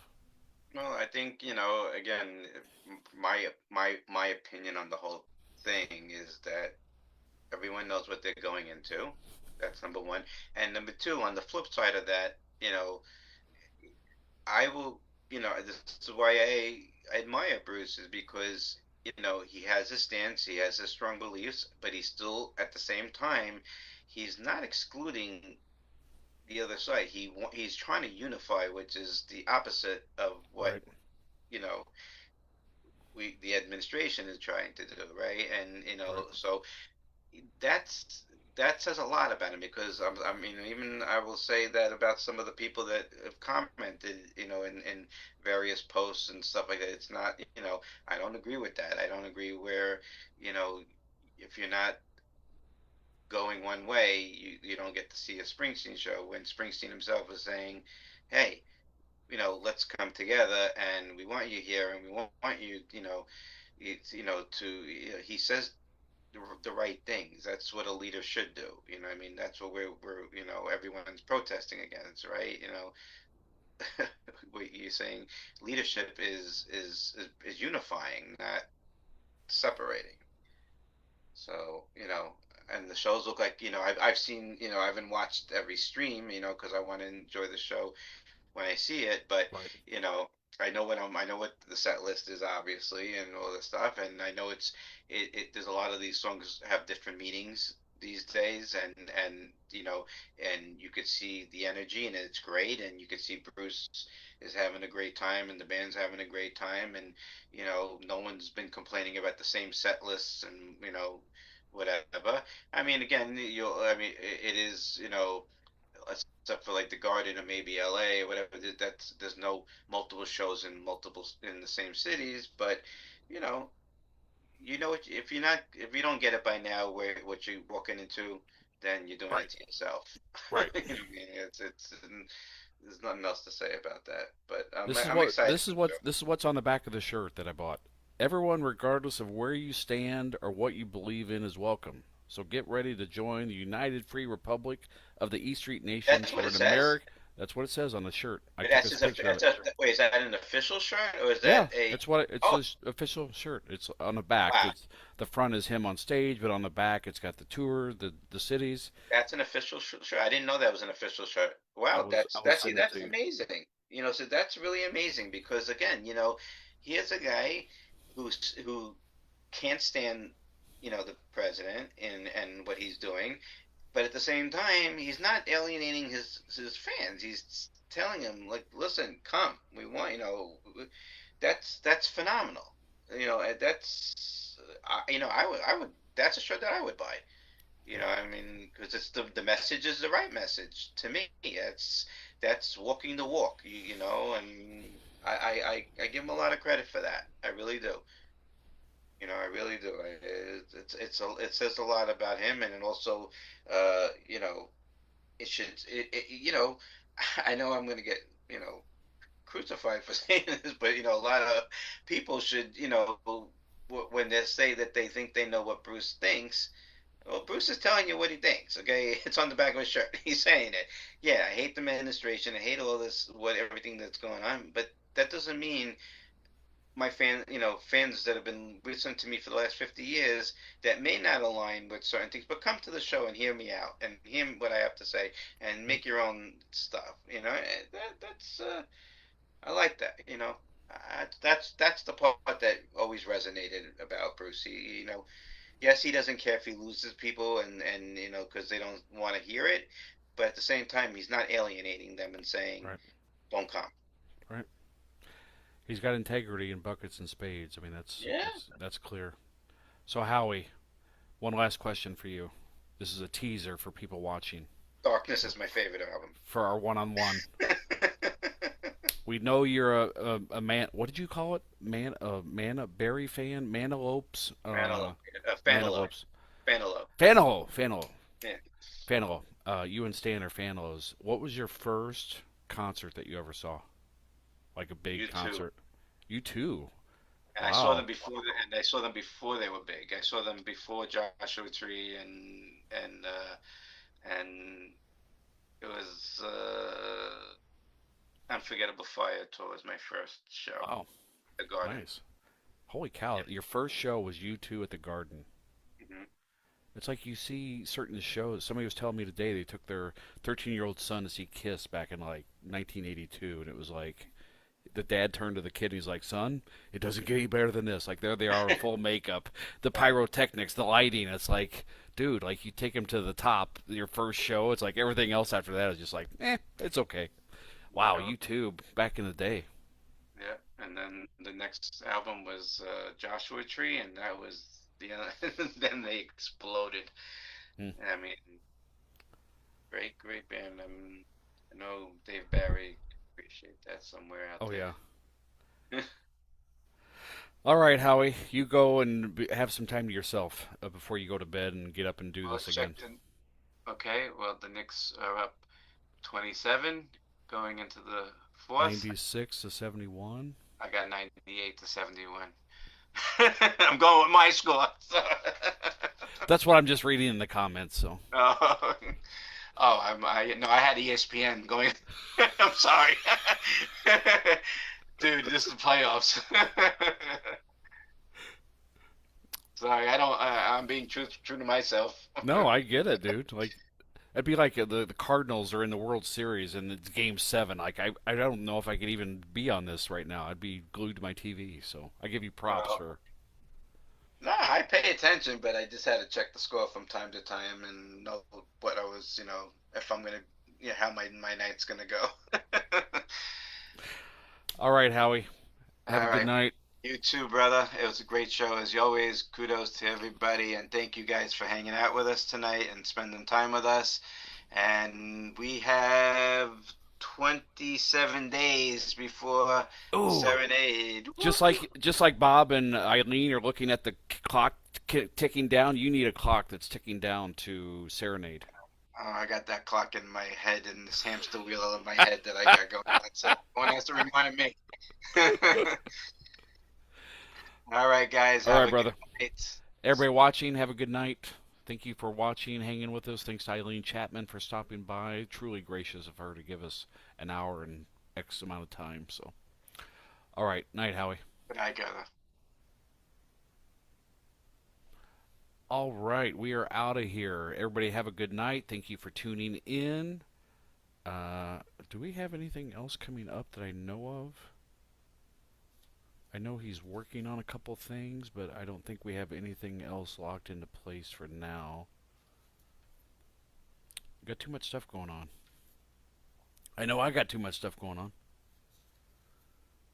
Working crazy hours, trying to do this, trying to do the stream in the morning. Yeah, I don't think we have anything else locked in place for right now, which is good. Howie's got enough stuff going on. I got enough stuff going on. I would be interested in that Native American event at the Pollock on the 3rd. If anybody sees the announcement come out on that tomorrow, please send me a DM or something so I know I want to register. I want to go. All right, I'm out of here. Everybody have a good night. Irina, good to see you. Carol O'Neill, Susie Q. Susie Q. Why would somebody get up? Susie, I saw your comment earlier. Why would somebody get up and leave during Reno? I wonder why. What could possibly be offensive about Reno? Let me think about that. I will give. Who was it? Was it Brian Williams or Matt Lauer asked him about Reno and the lyrics on NBC's Morning one day, and he's like, "What's wrong with that?" He's telling a story. Sorry if you're offended. He's just telling a story. He's not making a judgment call. He's just saying that in this story, this is what happened between two people, two consenting adults. What's wrong with Reno? Okay, for those of you watching, yay or nay on Reno, and where do you stand on Devils and Dust as an album? Do do do do do do do do Tuesday. Oh, I can't work Tuesday. To Howie, Chaz, and Stan, and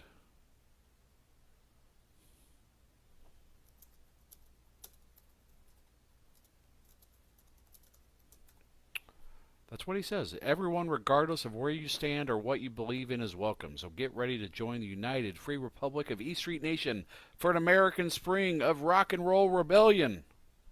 Stand strong, brother. Fight the good fight. Will you fight the good fight? I'm looking for this picture. There it is. Philadelphia freedom. I love 6-7.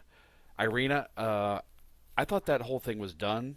I was doing a game yesterday, and I look over, and the third base coach is yelling, "Hey, Timmy, look over here," and he's doing this, and I almost lost it.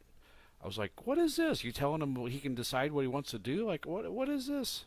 He's doing a 6 or 7. Alice, if I'm not behind the stage or to the side, like, I gotta be up in there. I gotta be up in the action. I can't just stand on the side. Carol says yes on Devils and Dust.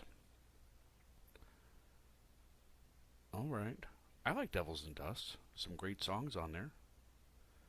Out of his 5 albums. It's not in my top 10. It's not bad. I'm not saying it's good or bad. I'm just saying in my top 10, it's not there. What is your... All right, question for the 13 people left, and then I'm out of here. For the 13 people left, give me your top 3 albums, Bruce Springsteen albums. I'm going to say, never been able to get into Devils, have tried. Interesting. Lisa, do you not like the acoustic side of it? It's very much like, yeah, you got Nebraska. Ghost of Tom Joad is kind of like that. It's acoustic, harmonica, whatever. Devils and Dust has more instrumentation, but it's kind of in that same vein. So do you not like the acoustic side of it? You don't like the storytelling side of it? It's not a rock and roll album. What don't you like about it? Just curious. Not judging. I never judge. Well, sometimes I judge. But I'm not judging. I'm just curious. Give me your top 3 Bruce Springsteen albums. With a caveat. If you take Born to Run out of the mix. If you take Born to Run, let's say Born to Run is like A. What is your next top 3 albums? Born to Run is in its own category. It's out here. It's in outer space. What are your top 3 albums? Ooh, David Hammer says The River, Born to Run, and Darkness. Irina, even before I said take Born to Run out, says Darkness, The River, and Nebraska.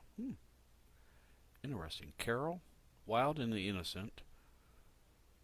Adam just talked about that the other night, about how great of an album it is. It's the one he goes back to and listens to all the time. Born to Run, E Street Shuffle. Interesting, Carol. Just can't seem to get through listening to it. Don't mind acoustic. Probably need to devote more attention to it someday. I can see that, Lisa. Hey, you can't listen to everything. 3 is too hard. So for now, I will say darkness, human. Ooh, human touch. Really? Wow. Okay, okay. I see darkness. I see Nebraska. Human touch. Wow. And Cheryl, do you prefer Human Touch over Lucky Town? Do you look at Human Touch and Lucky Town as one album? 3 is too hard. That's what she said. Sorry, I kid. I will say Darkness. Do you consider Human Touch and Lucky Town to be like one double album? Do you look at them as 2 separate albums? Greetings from Asbury. Ooh. David says, with Born to Run taken out, The River, Dark. Ooh, we got 2 votes for Human Touch. Now that's interesting. That's fascinating. Lisa says The River, Darkness, and The Rising. Okay. Okay.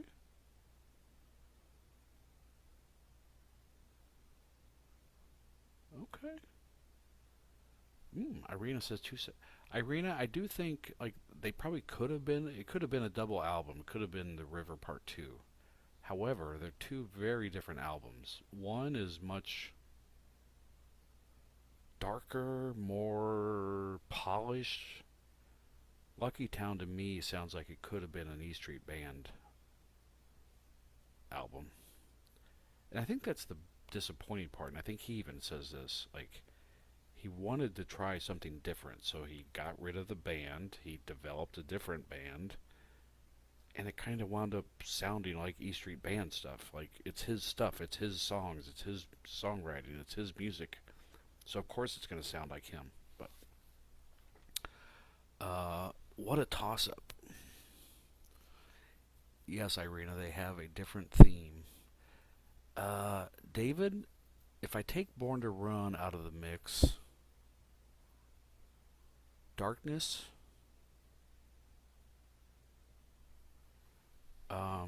Darkness, The Rising,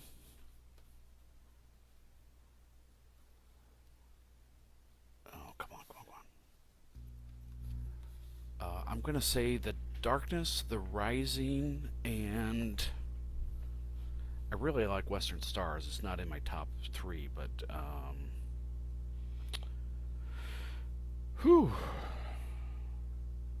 Darkness, The Rising.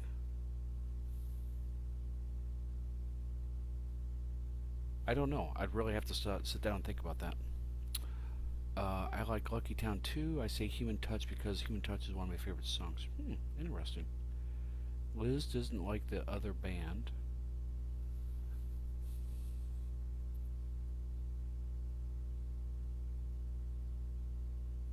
I think Wrecking Ball is a pretty good album. Wild and the Innocent is like a totally different album. The only 2 I can give you for sure right now are Darkness and The Rising. Born USA, no. Tunnel of Love, no. Ghost, no. I'm partial to The River since my first show was on it. That's totally understandable, David. A lot of it comes down to like when we came into it, what show we went to for the first time, where we were at a certain time. Liz, yes, I am streaming in the morning because it's Sharon Newhouse's birthday today, and I want to wish her a happy birthday. I could not do today, but I will be doing streaming tomorrow. All right. I think that's enough for tonight. We've been on here for 2 hours and 20 minutes. Thank you to those. I'm back. Karina. Hello, Karina. Karina, just so you know, Liz, have a good night. Karina, what was happening tonight is we have Spring Nut Cafes from time to time, about once a week. Today's special guest was Eileen Chapman, who's Bob Santelli. I don't know what the actual titles are. Bob Santelli is kind of like the director of the museum archive. Eileen Chapman is very much the overseer. She's the lady in charge of everything, and then Melissa Ziobro is on the educational side of it. We were talking to Eileen about the museum opening. I say museum, I'm sorry, I know it's the Bruce Springsteen Archive for American Music, but I just say the Bruce Museum to make it easy.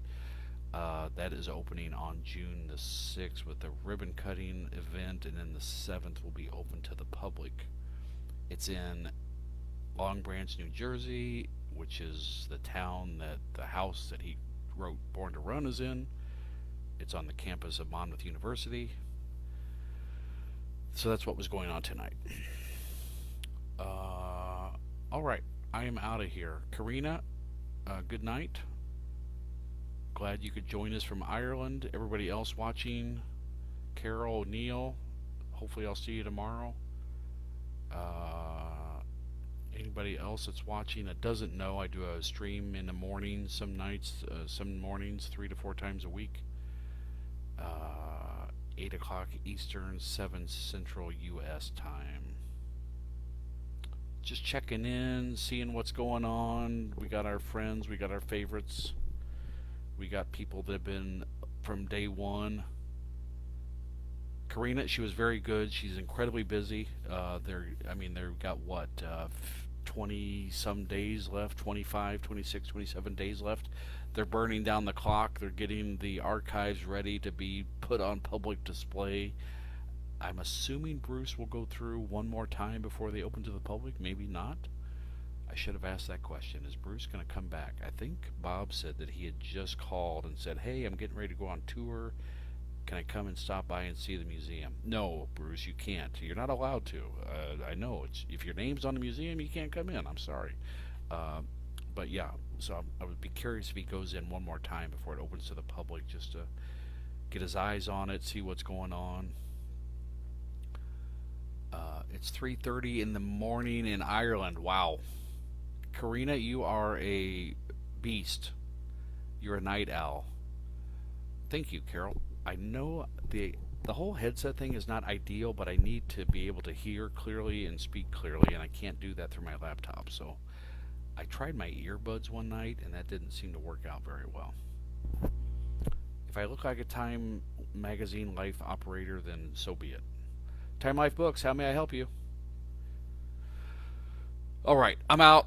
Adios, muchachos. Thank you for stopping in. Thank you to Howie and Julie and Stan, as usual. Thank you to Eileen Chapman. Great discussion. Thank you for all the information and being kind and generous with all of your information. It was poor Adele's birthday today. Yes, Adele was born on this day. I think she'd be 100 if I'm not mistaken. Adele Springsteen.